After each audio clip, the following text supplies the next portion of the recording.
ஆழ்வார் திருவடிகளே சரணம். எம்பெருமானார் திருவடிகளே சரணம். ஜீயர் திருவடிகளே சரணம். ஸ்ரீசைலேஷதயாபாத்திரம் தீபக்தியாதிகுணார்ணவம் யதீந்திரப்ரவணம் வந்தே ரம்யஜாமாதரம் முனிம்.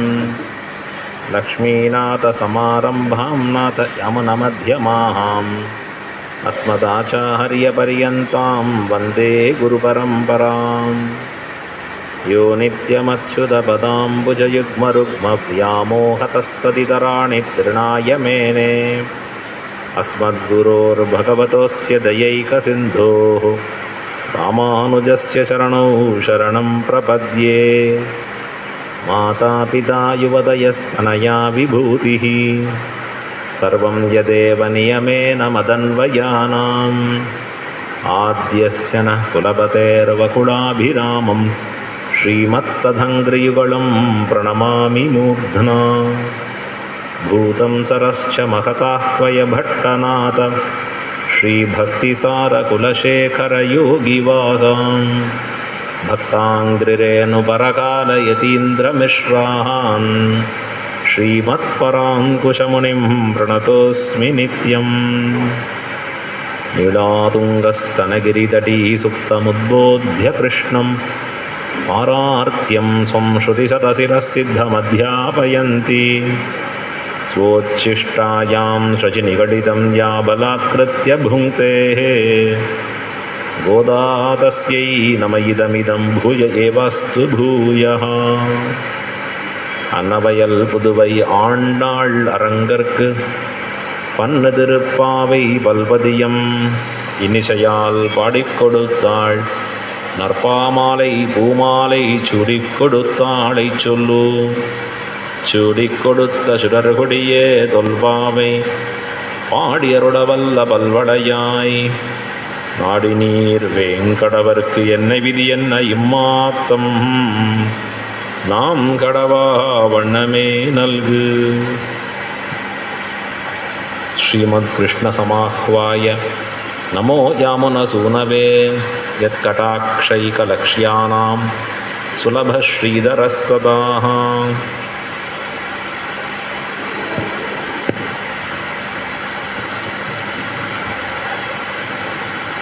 ஸ்ரீரங்கநாதனையே அடைய வேண்டும் என்று ஆசைப்பட்டு ஸ்ரீரங்கநாதனுடைய திருவடி கீழ் காதல் செய்து ஸ்ரீரங்கநாதனையே அடைந்து உய்ந்த ஆண்டாள் தாம் அருளி இருக்கக்கூடிய 30 ரத்னங்களாக கூடியிருக்கக்கூடிய ஒரு ரத்னமான மாலை திருப்பாவை என்பது. இந்த திருப்பாவையினுடைய ஆழ்ந்த அர்த்தங்களை நம்முடைய ஆச்சாரியர்கள் மிக அற்புதமாக விவரித்து போந்தார்கள். இந்த ஆச்சாரியர்கள் காண்பித்திருக்கக்கூடிய கிரமத்திலே அந்த அர்த்தங்களை அனுபவித்து வருகிறோம். பெரியவாச்சான் பிள்ளை என்கிற ஆச்சாரியர் மகாஞானிகள் அவர்களெல்லாம் திராவிட வேதம், சம்ஸ்கிருத வேதம், தமிழ் இலக்கண நூல்கள், இலக்கிய நூல்கள் எல்லாவற்றையும் கற்றுத்தேர்ந்த பெரியவர்கள். சாதாரணம் இல்லை, வேதம் அத்தியனம் பண்ணுறதே கஷ்டம். அவனுக்கு ஆயுஷு கெட்டியாக இருந்து குரு நல்லபடியாக அமைஞ்சு நன்னா சிரமப்பட்டு அந்த பிள்ளைக்கு வேதத்தை உழைச்சான்னா வேதம் வருவதற்கு வாய்ப்புண்டு. வேதாத்தியனமே அத்தனை கஷ்டம்னு சொன்னால் வேதாத்தியனத்தோட கூட இருக்குது. வேதத்தினுடைய அங்கங்களாக சொல்லக்கூடிய இருக்குது. சிக்ஷா, நிருக்தம், வியாக்கரணம், ஜோதிஷம், சந்தஸ் அப்படின்னு சொல்லக்கூடிய வேத அங்கங்கள் இருக்குது. அந்த வேத அங்கங்களை கற்ற பிறகு வேதத்தினுடைய அர்த்தங்களை விவரிக்கக்கூடிய ஸ்மிருதிகள் இருக்குது, இதிகாசங்கள் இருக்குது, புராணங்கள் இருக்குது. இதையெல்லாம் கடந்த பிறகு சாரார்த்தமான விஷயங்களை சொல்லக்கூடிய ஆழ்வார்களின் திவ்ய சூக்திகளாகிற தமிழ் திவ்ய பிரபந்தங்கள் இருக்குது. அதற்கு அர்த்தம் அறியணும்னா அதற்கு தமிழை எப்படி நாம் புரிந்து கொள்ள வேண்டும் அதற்காக தமிழில் இலக்கண நூல்கள் இருக்குது. நன்னூல் முதலான நூல்கள் எல்லாம் இலக்கண நூல்கள். அந்த நூல்களில் புலமை இருக்கணும், பிறகு இலக்கியங்களில் புலமை இருக்கணும். இதெல்லாம் இருந்து தான் திவ்ய பிரபந்தத்திற்கு வியாக்கியானமே பண்ண முடியும். இப்போ திருப்பாவைக்கு வியாக்கியானம் பண்ணணும்னா எவ்வளவு ஆழ்ந்த புலமை இருக்கணும் ஆச்சாரியர்களுக்கு. அதுவும் இந்த காலம் மாதிரி நமக்கு எது தெரியலனாலும் டக்குன்னு சர்ச் போட்டால் வந்து காமிக்கிறது. 33 சொன்னாரே சுவாமி, அது என்ன பாசுரம்னா போட்டோன்னா கூகுளில் காமிக்கிறது 33 திருப்பாவையில் 20ஆம் பாட்டு. அந்த மாதிரி கையில் எதுவும் மிஷின் கிடையாது அவர்களுக்கு. மனசு தான், புத்தி தான். அப்படி பழகி பழகி பழகி அந்த அர்த்தங்களை எல்லாம் உள்வாங்கி எல்லாம் நெஞ்சிலே அதை முழுவதுமாக வைத்துக்கொண்டு நெஞ்சென்னும் சுவர் வழி எழுதி கொண்டேன். நெஞ்சில் தான் அத்தனையும் அவர்கள் அதை ஸ்டோர் பண்ணிட்டு நமக்கு இத்தனை அர்த்த விசேஷங்களை உபகரித்தார்கள். அதில் பெரியவாச்சான் பிள்ளை அருளி செய்த அந்த 3000 படி என்கிற வியாக்கியானம், அதில் தான் அர்த்தங்களை நாம் பார்த்து வருகிறோம். இங்கே குறைஞ்ச அளவு பார்க்குறோம், நிறைய அர்த்தங்களை காண்பிக்கிறார்கள் ஆச்சாரியர்கள். அந்த வியாக்கியானம் நமக்கு புரியாதுங்கிறதுக்காக அதற்கு ஒரு மீனிங் இருக்குது. அந்த மீனிங்கில் ஒன்று புரியாதுங்கிறதுக்காக இன்னொரு மீனிங் சொல்கிறார். சின்ன அரும்பதம், பெரிய அரும்பதம், ஜீயர் அரும்பதம் அப்படின்னு பேர் அதற்கு கீழே. இதை தவிர்த்து பத உரை ஒன்று இருக்குது. இதை பதம் பதமாக பிரித்து எப்படி அர்த்தம் சொல்லணும், இதை கடந்து இன்னும் பல வியாக்கியானங்கள் இருக்குது. 6000 படின்னு ஒரு வியாக்கியானம், 4000 படி என்று ஒரு வியாக்கியானம். இப்படி இத்தனை வியாக்கியானங்கள் உள்ளடக்கியது திருப்பாவை. வெறும் 30 பாசுரம்னு படலாம், ஆனால் ஓரொரு பாசுரத்துக்கும் ஆழ்ந்திருக்கக்கூடிய அர்த்தங்களை அருளி செய்கிறார்கள் ஆச்சாரியர்கள். நாம் இப்போ திருப்பாவையில் 18வது பாசுரத்தை பார்த்தோம்.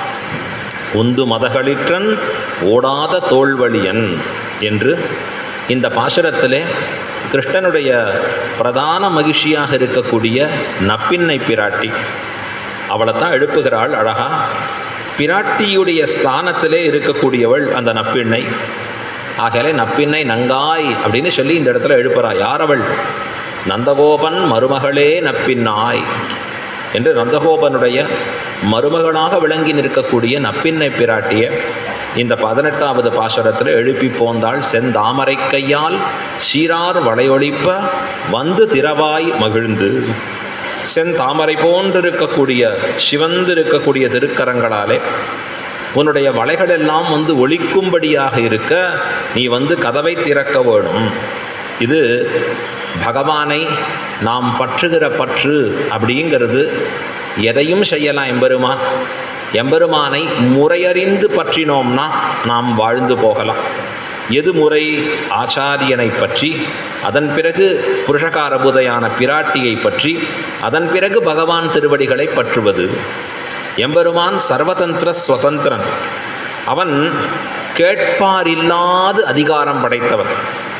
அவனுக்கு ஒத்தாரும் மிக்காரும் இல்லாதிருக்கக்கூடிய மாமாயனாக விளங்குபவன். அப்போ அவனுக்கு மேம்பட்ட அதிகாரம் இல்லாத பொழுது அவனை யாரும் நியமிக்க முடியாது. நீ ஏன் இப்படி பண்ண, நீ ஏன் இப்படி பண்ணலை, யாரும் கேள்வியே கேட்க முடியாது எம்பெருமான். அப்போ கேள்வி கேட்க முடியாதபடி உயர்ந்திருக்கிற பரமாத்மாவை நம்மை போன்ற சாமானியர்கள் ஜீவாத்மாக்கள் அடையணும்னு சொன்னால் அதற்குண்டான ஒரு முறைமை இருக்கிறது. எப்படி போக முடியும் நாம் அப்படின்னா, ஆச்சாரியனை பற்றி, ஆச்சாரியன் மூலமாக பிராட்டி திருவடிகளை பற்றி, பிராட்டி புருஷகால மூலமாக எம்பெருமானை பற்றுவது. சில பேர் சொல்கிறது உண்டு, ஏன் சுவாமி முறைகேடாக பற்றினா என்ன போகிறது, முறையாக பற்றணும்னு என்ன இருக்குது? இப்போ தான் வீட்டில் ஒயரிங் பண்ணி கொண்டு இருக்கிறார்கள்னா, ஒயர் வெறுமை இப்போ ஒயரை ஜாயின் பண்ணுறான்னா அப்போ தொடுவோம். கரண்ட்டெல்லாம் பாஸ் பண்ண பிறகு எங்கே தொடுங்கோன்னா அப்படி தொட முடியாது. அதை ஏன்னா அது ஷாக் அடிக்கும். ரொம்ப கேர்ஃபுல்லாக தான் அதை நாம் கையாள வேணும். அப்போ முறை அறிந்து பற்ற வேண்டும்னு சொல்கிறது. முறை தவறி பற்றினா என்ன ஏற்பட்டிருக்கிறது? ஆச்சாரியர்கள் இதை அழகாக நமக்கு பிரித்து காண்பிக்கிறார். பெரியவாச்சான் பிள்ளையே சொல்கிறார், 2 பேர் முறை தவறி பற்றினார்கள், அழிந்து போனார்கள்னு சொன்னான். சூர்பனகை, ராவணன் என்று சொல்லக்கூடிய இருவரும் முறை தவறி செய்தார்கள், அழிந்தார்கள். ஆனால் இந்த காகாசுரனும் விபீஷணனும் பிராட்டியினுடைய அருளாலே முறை அறிந்தபடியாலே வாழ்ந்து போனார்கள். ரொம்ப ஆச்சரியம்.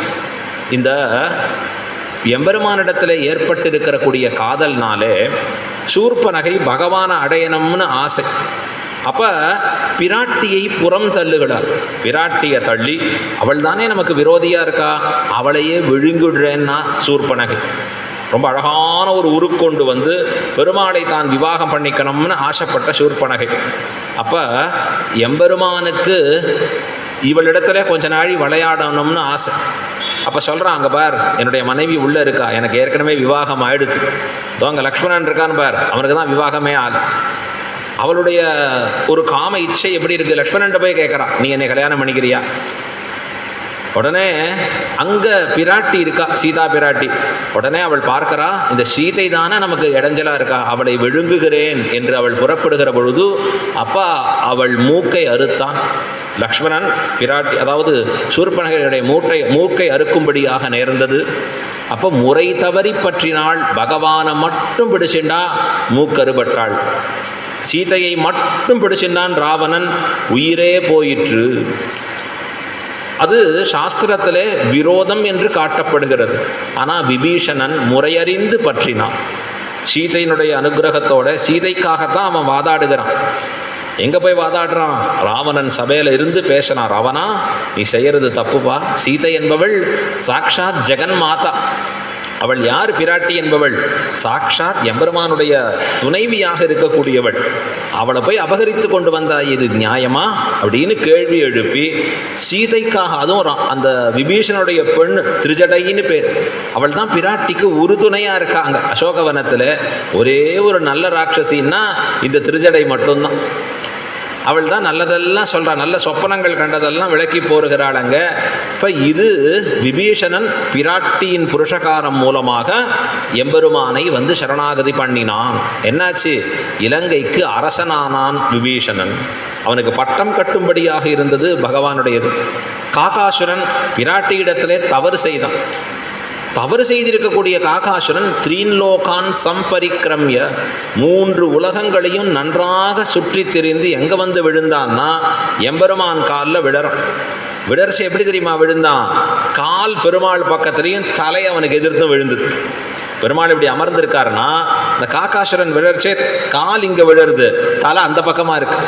பிராட்டி இப்படி மாற்றி போட்டா அவன், அப்படி போட்டு இங்கே எம்பெருமான் திருவடிகளில் விழும்படியாக பண்ணுறச்சே அவன் வாழ்ந்து போனான். ராவணன் செய்த கொடுமை அவ்வளோ பெருசு இல்லை. ஏன்னா அவனுக்கு ஏற்கனவே ஒரு பெண்ணின் சாபம் இருந்தது. ஏதான ஒரு பெண்ணை நீ தொட்டாயாகில் நீ அழிந்து விடுவாய் அப்படின்னு ஒரு சாபம் கொடுத்துட்டுருக்கான். ஆகையாலே ராவணன் பிராட்டி பக்கத்தில் நெருங்குவதற்கே பயப்பட்டு இருந்தான். ஆனால் காகாசுரன் பிராட்டியை தீண்டும்படியான தவறு செய்தான். அந்த தவறு செய்தவன் கூட வாழ்ந்து போனான். ஒரே ஒரு கண்ணை வாங்கி விட்டான் எம்பெருமான். அந்த அவன் கண் மட்டும் போகும்படியாக இருந்தது. அப்போ இதை காண்பிக்கிறதுனார் முறையறிந்து பற்ற வேண்டும். ஆகையாலே ஆச்சாரியர்கள் பிராட்டியை முன்னிட்டு கொண்டு பகவானை பற்றுதல். ஏன்? பகவானிடத்தில் இருக்கக்கூடிய சுவாதந்திரியம், சாஸ்திரத்தின்படி நம்மை நடத்த வேணும் என்கிற குணம், எப்பொழுதும் ஹிதைக்கபரனாக இருக்கக்கூடிய எம்பெருமானின் குணம் கொஞ்சம் நமக்கு அச்சத்தை விளைவிக்கும்படியாக இருக்கலாம். ஆகையால தான் என்ன பண்ணுறோம்?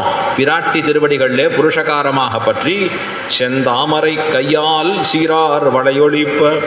செந்தாமரை கை, பிராட்டியுடைய திருக்கரம் எப்படி இருக்கு? அபயம்னு சொல்கிறது. பகவானும் தானே அபயம்னு சொல்லியிருக்கான். அபயம்னு சொல்லக்கூடிய திருக்கரம் எம்பெருமானுடையது. அவன் சொல்கிற அபயம் யாருக்காகனா, வெளியில் இருக்கக்கூடிய மற்றவர்களை யாரை கண்டும் அஞ்சாதே அப்படின்னு பகவான் சொல்கிறான். ஏற்கனவே என் திருவடிகளில் சரணாகதி பண்ணியிருக்கா பாருங்கோ, அவர்களை கண்டும் கூட பயப்படாதேன்னா எம்பெருமான். நான் இருக்கேன், உனக்கு கவலைப்படாத, அபயம்னு எம்பெருமான் சொல்கிறான். பிராட்டி எங்கே சொல்கிறா அபயம்னு அப்படின்னா, அந்த பகவானை கண்டு பயப்படாதே. ஏன்? அவன் சுதந்திரன், சுவாதந்திரியம் மிக்கவன், தன்னிஷ்டத்துக்கு காரியம் செய்வான்னு நினைக்காத, நான் இருக்கேன் உனக்கு பக்கத்தில் இருந்து அப்படின்னு பிராட்டி அற்புதமாக காண்பித்து கொடுக்கிறாள். இதற்கு ஆச்சாரியர்கள் பலவாறாக இதை கொண்டாடுவா. புருஷகார பூதைன்னு பேர். அபுருஷம் புருஷம் கரோதி, புருஷன் அல்லாதவனை புருஷனாக ஆக்குபவள் பிராட்டி. புருஷகான்னா என்ன அர்த்தம்? புருஷனோதி இதி புருஷா. சம்ஸ்கிருதத்தில் இதற்கு என்ன அர்த்தம்? புருஷனோதி, வேண்டியதை நிறைய கொடுப்பவனுக்கு தான் புருஷன்னு பேர். பிராட்டி பக்கத்தில் இருக்கிறச்சே தான் பகவான் நிறைய கொடுக்குறான், கொடுக்குமவனாக ஆகிறான். அப்போ ஆகையாலே அபுருஷனாக இருக்கக்கூடியவனை புருஷனாக மாற்றுமவள் யாருன்னா பிராட்டி. நம்ம வீட்லேயே பார்க்கலாமே, எத்தனை உதாரணம் இருக்குது. குழந்தைகள் யார்கிட்ட ரொம்ப அற்புதமாக இருப்பான்னா, அம்மானா ரொம்ப சௌகரியமாக இருக்கும், அப்பான்னா எதையும் சொல்லவே மாட்டான், கப் ஷிப்பன் இருப்பான். முதல் பாசத்திலே பார்த்தோம், நந்தகோபன் குமரன். யசோதைக்கு எப்படி இருக்கு? இளம் சிங்கம். பட்டர் சொல்லுவார், கண்ணன் எப்படி தெரியுமா இருந்தான்? யசோதை பிராட்டி இடத்துல சிங்க குருகாக இருந்தான். ஒரு சிங்க குட்டி எப்படி இருக்கும்? சிங்கக்குருகுன்னு சொன்னால் சிங்கத்துக்கு சிங்க குழந்தை தான், சிங்கக்குட்டி தானா அது 2 சிறகு முளைச்சா அப்படி இருக்கும். குருகுன்னு சொன்னால் பட்சிகளை குட்டியை சொல்கிறது. நான் பட்டர் அதனால தான் சிங்க குருகு அப்படின்னு வரான் கிருஷ்ணனை பார்த்து சொல்கிறச்சு. அப்போ எம்பெருமான் எப்படி இருக்கான்? யசோதை முன்பு வருகிற பொழுது தன்னுடைய வாலுத்தனம் எல்லாம் காட்டும்படியாக வச்சுருக்கான். ஆனால் நந்தகோபர் முன்னாடி அமைதியாக இருக்கான். இதைத்தான் நம்முடைய ஆச்சாரியர்கள் ரொம்ப அற்புதமாக கொண்டாடுறா. தாய் என்கிற பொழுது குழந்தைக்கு இயற்கையாகவே அன்பு அதிகமாக இருக்குது. தாயாருக்கு குழந்தை இடத்துலையும் அன்பு அதிகமாக இருக்குது. ஆனால் தந்தை என்கிற பொழுது அவன் ஹிதத்தை பார்ப்பவனாக இருக்கிறான். தந்தை ஹிதத்தையே நோக்குபவனாக இருக்கான். ஹிதம்னு சொன்னால் அந்த குழந்தைக்கு நாளைக்கு என்ன நல்லதாகும், இதுதான் தகப்பனுக்கு உண்டான நிலை. தாய்க்கு எப்படி இருக்குது? என் குழந்தை ஒரு குற்றமும் செய்யல், என் குழந்தை எப்பொழுதும் ரொம்ப நல்ல குழந்தை, உலகத்திலேயே என் குழந்தை தான் சூப்பர். இது யார் சொல்லுவா? தாயார் எப்பொழுதுமே சொல்லின்னு இருக்கக்கூடிய வார். தகப்பனார் என்ன யோசிப்பார்? இவன் இப்படி இருக்கானே, நாளைக்கு எப்படி உருப்பிடுவான், நாளைக்கு எப்படி வரப்போகிறான், நாளைக்கு இவனுக்கு என்ன போகிறது, இப்படியே தந்தை யோசித்து கொண்டு இருப்பான். அப்போ தந்தையைப் போல ஸ்ரீரங்கநாதன், தாயைப் போல ஸ்ரீரங்கநாச்சியார். பிரியத்தையே பொழிபவள் ஸ்ரீரங்கநாச்சியார், ஹிதத்தையே பார்ப்பவன் ஸ்ரீரங்கநாதன் என்று காண்பித்து அருளுகிறார் ஆச்சாரியர்கள் எல்லாம். ரொம்ப அற்புதமாக விளக்கி போருபவர்கள். அடியன் முதல்ல காலக்ஷேபம் கேட்டது ஸ்ரீவே கோர்குண்டா பட்ர சுவாமின், பராசர சுதர்சன பட்ர சுவாமின்னு எங்கள் தாத்தா. அவர் திருவடிகளில் மும்முட்சுபடி கேட்டோம். காலக்ஷேபம்னா சும்மா நாம் இப்படி வந்துட்டு போகிற மாதிரி 1 மணி நேரம் 1.5 மணி நேரம் அது இல்லை. குறைஞ்சது 3.5 மணி நேரம் உட்காரணும். 3.5 மணி நேரம் காலக்ஷேபம் உட்காந்தாச்சுன்னா திருப்பி எழுந்துக்கவே முடியாது. இந்த 3.5 மணி நேரம் முடித்து தான் எழுந்துக்கணும். நிறைய கேள்விகள் இருக்கும், பதில்கள் இருக்கும், நிறைய சம்வாதங்கள் இருக்கும், விவாதங்கள் இருக்கும், அதில் அர்த்த நிர்ணயங்கள் இருக்கும் அழகாக. இப்படி ஒரு கிரந்தம், ஒரு புஸ்தகம் முடிக்கிறதுக்கே முமுட்சுபடினா 3.5 வருஷம் 4 வருஷம் ஆச்சு. அந்த அர்த்த விசேஷங்கள் பூர்த்தியாக கேட்டு ஒரு நாளைக்கு அத்தனை மணி காலம் கேட்டு. இப்போ அப்படி கிரமேண ஆச்சாரியர்கள்ட்ட கேட்குறோம். அந்த சுவாமி ரொம்ப அற்புதமான ஒரு உதாரணம் சொல்லுவேன். ஒரு பிள்ளை எப்போவுமே சுட்டியாக இருக்கிற பிள்ளை அன்னைக்கு வீட்டுக்குள்ளே நுழையிறச்சே ரொம்ப சமத்தாக நுழைஞ்சான், ரொம்ப அமைதியாக நுழையிறான். என்றைக்காவது ஒரு விஷமமாக இருக்கிற பையன் அமைதியாக இருந்தால் ஏதோ விஷயம் இருக்குதுன்னு அர்த்தம். என்ன விஷயம்னு பார்த்தா பைக்குள்ளே அன்றைக்கி வாங்கின ரேங்க் கார்டு இருக்குது அழகாக அந்த பிள்ளைக்கு. அந்த ரேங்க் கார்டு வெயிட்டாக இருக்குது. என்ன வெயிட்டு? நான் மார்க்கு ஏகப்பட்டது போட்டிருக்கேன், எதுவுமே டபுள் டிஜிட்டில் போகலன்னு அர்த்தம். எல்லாம் சிங்கிள் டிஜிட்டாக இருக்குது அழகாக பூர்த்தியாக பாஸாக இருக்கக்கூடியதாக இல்லை. அவன் உள்ளே நுழையிறச்சேயே முகத்தை சோகமாக வச்சுன்னு உள்ளே நுழையிறான்.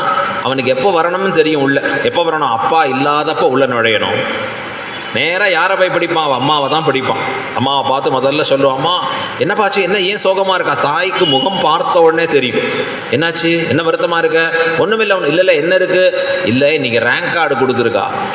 அதை எடுக்கிறதுக்கு முன்னாடி உபோத்காத்தம்னு பேர். உபோத்காத்தம்னா இன்ட்ரொடக்ஷன், அவதாரிக்கைன்னு பேர். ஒரு அவதாரிக்கை கொடுப்பான். நான் எப்படியெல்லாம் படித்தேன்னு தெரியுமா, உனக்கு என் உழைப்பு தெரியுமா? அவன் ஆமாம்மா நல்லா தானே படித்தேன், நல்லா தூங்கி நான் சாப்பிட்டு. ஆனால் அம்மாவுக்கு பாவம், ஐயோ அம்மா பாவம், எப்படி நன்னா படித்தேன்.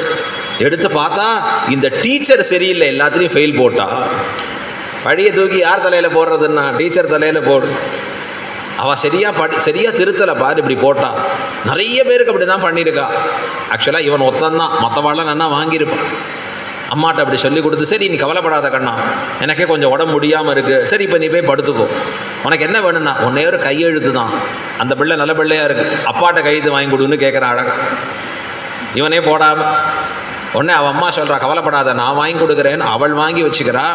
வாங்கி வச்சுட்டு அந்த பிள்ளைக்கு அஷூரன்ஸ் கொடுக்குறா, செந்தாமரை கையால். அவள் சொல்கிறா, உங்கள் அப்பாவை கண்டு நீ அஞ்ச வேண்டாம், வாங்கி கொடுக்குற பொறுப்பு என்னுடையதாக இருக்கும். அவர் எல்லாம் உத்தியோகம்லாம் முடிச்சுட்டு கஷ்டப்பட்டு அங்கே திரிஞ்சு இங்கே அலைஞ்சி ராத்திரி வீட்டுக்கு வந்து உக்காந்தா, சாப்பிட்டு முடிச்சுட்டு கரெக்டாக படுக்க போகிற சமயத்தில் இல்லைங்க ஒரே ஒரு சின்ன விஷயம்னாலே அங்கே பெருசு இருக்குதுன்னு அர்த்தம் அவருக்கு தெரியும். இப்படி தான் ஆரம்பிக்கிறது. என்ன விஷயம் அப்படின்னா, பையனுக்கு இன்றைக்கி தான் வந்தது ரேங்க் கார்டு, போச்சு, என்னாச்சு என்ன? இல்லை பாவம், அவன் எத்தனையோ நல்லா படித்தான், ஆனால் சரியில்லை, அந்த மிஸ்ஸு சரியாக மார்க் போடலை. கொண்டு வந்து காண்பிச்சா அதில் ரெட்டில் போடுறது இல்லை, இவருக்கு செவ்வரியோடி கண்கள்லாம் செவந்து போயிடுறது முழுக்க. என்னடா அது அங்கே தெரிஞ்சு இங்கே தெரிஞ்சு இவனை படிக்க வச்சா கஷ்டப்பட்டு படிப்பான்னு பார்த்தா எல்லாத்துலேயும் ஃபெயில் ஆகி வந்து உட்காந்துருக்கான் இந்த பிள்ளை அப்படின்னு கோபத்தில் கொதிக்கிறது. எங்கே அவனை கூப்பிடு அப்படின்னு கூப்பிட்டா இவள் சொல்லுவா, அவனுக்கு உடம்பு முடியல படுத்துட்டான். முதல் ப்ரொடெக்ஷன் அங்கே. ஏன்னா நேரில் பார்த்தா தகராறு அதிகமாகிடும். ஒரு வாக்கிய சொல்லியாச்சு, கவலைப்படாதீங்கோ, அவனுக்கு ஒன்று எல்லாம் சொல்லிட்டேன், நான் நிறைய திட்டேன் அவனை, ஒரு திட்டிருக்க மாட்டான். ஆனால் சொல்லுவா, நிறைய திட்டேன் அவனை, போட்ட அடி கூட அடிச்சுட்டேன் அங்கேருந்து. இத்தனை சொல்லி தாப்பனார்கிட்ட, இல்லை போராது, இவன் இப்படி இருந்தால் ஒழுங்காக படிக்க முடியாது. அவர் கோமா ஒரு முழுக்க. இவள் சொல்லுவா, இல்லை இந்த தடவை அவன் அப்படி வாங்கினா அடுத்த தடவை நன்னா வாங்கிடுவான். இப்படியே தாமா ஒவ்வொரு தடவையும் சொல்கிறான், ஒரு தடவை கூட உருப்படியாக வாங்கலையே அப்படின்னு சொல்ல, இல்லை இந்த ஒரு முறை கையெழுத்திடுங்கோன்னு சொல்ல அவர் மறுக்க, இது கொஞ்சம் பெருசாக ஆகிற தகராறு. அவர் சொல்லுவா, இப்போ நீங்கள் கையெழுத்து போடுறீங்களா இல்லையா, மிரட்டுற ஆயுதம் தான். ஏன் போடலைன்னா, பரன் மேலே ஏறி பழைய பெட்டியை திறந்து நீங்கள் வாங்கின ரேங்க் கார்டை கொண்டு வந்து காமிப்பேன். நான் அவள் பேசாமல் கொண்டு வந்து கையெழுத்தை போட்டு கொடுத்து அனுப்பி அந்த குழந்தைக்கு அடுத்த நாள் ஸ்கூலில் போய் கொடுப்பாள். இது எதை காண்பிக்கிறதுன்னா, தாயின் பிரியத்தை காண்பிக்கிறது. பேரன்பு தன்னுடைய குழந்தை இடத்துல. தகப்பனுக்கு ஹிதம், அவன் நாளைக்கு நன்னா இருக்கணுமே, நாளைக்கு வாழ்க்கையில் இந்த பிள்ளை படித்தா தானே முடியும். பகவான் நமக்கு சாஸ்திரத்தை கொடுத்து தானும் இந்நிலவுலகிலே வந்து அவதாரம் பண்ணி எப்படி வாழணும்னு காண்பிச்சுட்டு அதன்படி வாழாமல் இருந்து பெருமாள்கிட்ட போய், பெருமாளே நான் என்ன பாவம் செய்தேன்னா, அடே நீ செய்யாத பாவமாடா, எத்தனை லிஸ்ட் இருக்கு தெரியுமா. எம்பெருமானுக்கு எப்படி வரும் கோபம். சாஸ்திர வசியன் பகவான், சாஸ்திரங்களுக்கு வசப்பட்டவன். நீங்கள் போய் பாருங்கோ, ஸ்ரீராமாயணத்தில் பாருங்கோ, கிருஷ்ணாவதாரத்தில் பாருங்கோ, ஒரு நாள் சாஸ்திரம் சொன்னதுக்கு மீறி அவனுடைய நடவடிக்கை இருக்காது. துரியோதனிடத்தில் எம்பெருமான் போய் நிற்கிறான். எதற்காக? பஞ்ச பாண்டவர்களுக்காக தூதுவனா போகிறான். போறச்சே எம்பெருமான் அந்த ராத்திரி இராத்தங்கி விடியற் காத்தால் எழுந்துட்டான். எழுந்து தான் பண்ண வேண்டிய அனுஷ்டானங்கள் எல்லாம் பண்ணி முடித்தான். சந்தியாவந்தனாதிகளை முடித்தான், அக்னி காரியத்தை முடித்தான், பிராமணோத்தமர்களை அழைத்து அவருக்கு செய்ய வேண்டிய தானங்களை பண்ணான். ஒவ்வொரு நாளும் தன்னுடைய தர்மத்தை விடாது செய்பவன் பகவான். தர்மத்தில் குறைச்சலே இருக்காது எம்பெருமானுடைய அனுஷ்டானங்களை பார்த்தா. சாஸ்திரம் சொன்னதை தான் அனுஷ்டானம் பண்ணி காண்பித்து நம்மை உயர்த்துபவன். அதன்படி நாம் இல்லாத பொழுது கோபம் வருவது இயற்கை தானே. அப்போ பிராட்டி நமக்காக எம்பெருமானிடத்தில் பரிந்து பேசி நமக்கு சிபாரிசு பண்ணி நம்மை பகவானோடு சேர்ப்பிப்பவளாக இருக்கிறாள் பிராட்டி. இல்லை சாஸ்திரப்படி அவன் நடக்கலைன்னா எப்படி காப்பது? உடனே இவள் சொல்கிறா, பரவாயில்ல, அந்த குழந்தை சாஸ்திரப்படி நடக்கணும் தான் ஆசை, ஆனால் அவனால் இருக்க முடியல. அப்படி இப்போ சாஸ்திரம் பிரயோஜனம் இல்லாமல் போயிடுமே, சொன்ன ரூல்ஸ் எல்லாம் வேஸ்ட் ஆகிடுமே. அந்த ரூல்ஸை உங்களை யார் திருவடி பற்றவில்லையோ அவர்கள்ட்ட காமிங்கோ, இந்த குழந்தைகிட்ட காண்பிக்காதீங்கோ. இப்படியெல்லாம் பிராட்டி நமக்கு சிபாரிசு பண்ணி எம்பெருமானோட சேர்த்து வைப்பவள். அதான் பிராட்டியினுடைய ஸ்தானம் ஸ்ரீவைஷ்ணவ சம்பிரதாயத்திலே ரொம்ப உயர்ந்ததாக கொண்டாடப்படுகிறது. பற்பல ஸ்லோகங்கள், பிராட்டியின் பெருமையை பற்றி நிறைய ஸ்லோகங்கள். ஆள வந்தார் சதுஷ்லோகி அப்படின்னு ஒன்று பண்ணியிருக்கார் அழகா. காந்தஸ்தே புருஷோத்தமஹா பணிபதி சய்யாசனம் வாகனம் வேதாத்மா வியகேஸ்வரோ யவனிகா மாயா ஜெகன்மோகினி பிரம்மேசாதிசுரவ்ரஜஸ்வதைதத்வதாசதாசீகணः ஸ்ரீரித்யேவச நாமதே பகவதி ப்ரூமக் கதம் த்வாம் வயம் என்று பிராட்டியை பற்றி ஒரு 4 ஸ்லோகம், சதுஷ்லோகின்னு பேர். ஸ்ரீரித்யேவச நாமதி, ஸ்ரீரித்யேவச நாமதே பகவதி, ஸ்ரீஹி என்று உம்முடைய திருநாமம் தாயே என்று ஆளவந்தார் அருளுகிற ஸ்லோகம். 4 ஸ்லோகங்கள் இருக்குது தாயாரை பற்றி. அதன் பிறகு சுவாமி எம்பெருமானார் கத்தியத்ரயத்தில் முதல் சூர்ணிகையில் தாயாரின் பெருமையை சொல்கிறார். அகில ஜெகன்மாதரம் அஸ்மன் மாதரம் என்று அசரண்ய சரண்யாம்னு அவள் திருவடிகளில் பற்றுவது. கூறத்தாழ்வான் ஸ்ரீஸ்தவம் என்று அருளுகிறார். 11 ஸ்லோகங்கள் தாயாரை குறித்து அருளக்கூடிய அற்புதமான ஸ்லோகங்கள். ஸ்வஸ்தி ஸ்ரீஹி திசதாத் அசேஷ ஜகதாம் சர்கோபசர்கஸ்திதீஹி ஸ்வர்கம் துர்கதிமாபவர்கிகபதம் சர்வம் ச குர்வன்னரிஹி யஸ்யாவீக்ஷ்ய முகம் ததிங்கிதபராதீனோ விதத்தேகிலம் கிரீடேயம் கலு நான்யதாஸ்ய ரசதாஸ்யாதைகரஸ்யாத்தயா என்று குரத்தாழ்வான் ஒரு 11 ஸ்லோகங்கள் தாயாரின் பெருமைகளை அருள்கிறார். ஆச்சரியமா கடைசி ஸ்லோகத்தில் பிரார்த்திப்பார். யஸ்யாஹா கடாட்ச வீக்ஷாக்ஷணலக்ஷம் லக்ஷிதா மகேசாஸ்யு ஸ்ரீரங்கராஜ மகிஷி சா மாமபி வீக்ஷதாம் லக்ஷ்மீஹி. அம்மா தாயே, என்னையும் குளிர நோக்க வேணும். உன் கடாட்சம் பெறுவதற்காக பல பேர் வரிசையில் காத்துருக்கா. பிரம்மா, சிவன், இந்திரன் மற்றும் ஒன்னான்ற தேவர்கள் எல்லாம் வரிசையில் நிற்கா. அவா நிற்கிறச்சே என்னையும் நீ குளிர நோக்க வேணும், கடாட்சிக்க வேணும்னு பிரார்த்திக்கிறார். ஸ்ரீ பராசர பட்டர் ஸ்ரீகுண ரத்ன கோஷம்னு ஒன்று அருளி செய்தார்.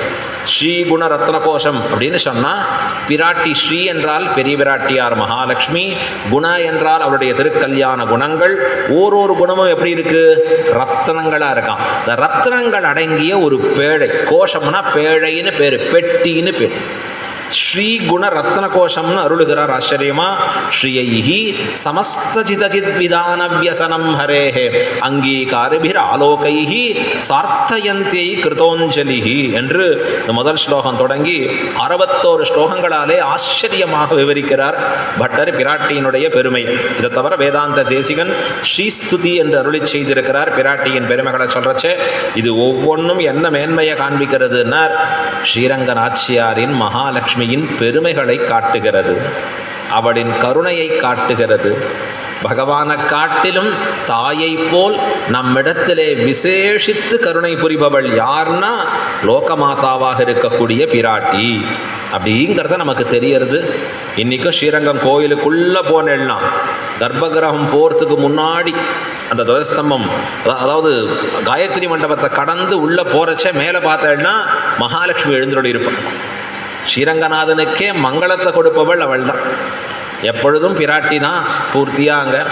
எப்போ ஸ்ரீரங்கநாதன் உற்சவமாக இருந்தாலும் சரி, திருமுலை அப்படின்னு தொடங்குறச்சு பிராட்டி சன்னதியில் போய் அங்கேருந்து மண் எடுத்து அங்கேருந்து தான் தொடங்க வேணும் உற்சவங்களை ஆரம்பிக்கிறதுங்கிற ஒரு கிரமத்தை. இப்போ எல்லாம் மங்களத்தை அருளக்கூடியவளாக மகாலட்சுமி இருக்க, அவனுக்கும் சரி நமக்கும் சரி பிராட்டி சம்பந்தம் உயர்ந்தது அப்படிங்கிறது தேறுகிறது. 18வது பாசுரத்தில் அனுபவித்தோம். இப்போ இன்றைய தினம் 19வது பாசுரம். இந்த 19வது பாசுரத்தில் இருவரையும் எழுப்புகிறாள். அப்படின்னா 19, 20 இந்த 2 பாசுரமும் குத்து விளக்கரிய 30 மூவர் அப்படின்னு சொல்லக்கூடிய இந்த 2 பாசுரங்களாலும் நப்பின்னை பிராட்டியும் எழுப்புகிறாள், கிருஷ்ணனையும் எழுப்புகிறாள். 2 பேரையும் மாற்றி மாற்றி எழுப்பக்கூடியதாக இருக்கக்கூடிய பாசுரம். முதல்ல நப்பின்னை பிராட்டியை மட்டும் எழுப்பினா 18வது பாசுரம். அப்போ அவள் எம்பெருமானோடு கூடியவளாக இருக்க, அந்த எம்பெருமானும் பிராட்டியுமா இருக்கிறச்சு இருவரையும் சேர்த்து மாறி மாறி எழுப்புகிறார்கள் இந்த 19, 20வது பாசுரத்தில். இது எதனாலே? எம்பெருமான் ஏன் இந்த கால தாமதம் பண்ணுகிறான் அப்படின்னா, பகவான் செய்கிற ஒவ்வொரு செயலுக்கும் பின்னாடி ஒரு காரணம் இருக்கு. இந்த காரணம் இல்லாமல் எம்பெருமான் எந்த செயலும் பண்ணுவதே இல்லை.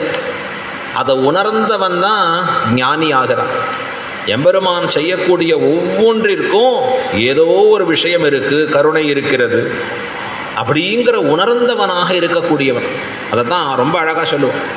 ஒரு ராஜா அந்த மந்திரி ராஜாட்ட எப்போவுமே சொல்லுவார், எது நடந்தாலும் நல்லது தான் ராஜா, நம்பெருமாள் நல்ல அருள் தான் நமக்கு பண்ணியிருக்கார், நல்ல அருள்னு எப்பயா சொல்லிகிட்டே இருப்பான். ராஜா ஒரு வேட்டையாட போகிறச்சே கை வரல் போடுது. இந்த மந்திரி சொல்லார், நல்லது தான் ராஜா. வந்ததே கோபம் அந்த ராஜாவுக்கு, ஏண்டா விரல் போயிட்டு நான் திண்டாடின்னு இருக்கேன், நீ நல்லதுன்னு சொன்னான். இப்போ அவனை கொண்டு போய் சிறையில் அடைக்கிற. ராஜா யார்கிட்டையோ மாட்டிக்கிறான், நரபலி கொடுக்க வேண்டிய சமயம். இந்த ராஜாவை பார்த்த உடனே அங்கே இருக்கிறவன் விட்டுறான். ஏன்னா கையில் இருக்கக்கூடிய ஒரு விரலை காணும். வந்த உடனே சொன்னான் அழகா, பா நல்ல வேலைப்பா, நீ சொன்ன மாதிரி பெருமாள் எனக்கு நல்லது தான் பண்ண. கை விரல் போச்சு, அது போகாமல் இருந்தால் என் உயிரே போயிருக்கும்.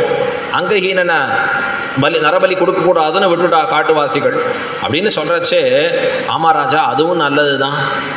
உனக்கு சிறை கொடுத்தேனா அதுவும் எனக்கு நல்லது தான். ஏன்னா கூட நான் வராதனால என் உயிர் தப்பிச்சுது, இல்லைன்னா நான் போயிருப்பேன், உங்களை விட்டுருப்பான். நீங்கள் நல்ல வேலை சிறையில் போட்டல நீ, அதுவும் நல்லதேன்னா. இப்போ பகவான் நமக்கு செய்யக்கூடியவைகள் எல்லாம் நமக்கு நன்மையே.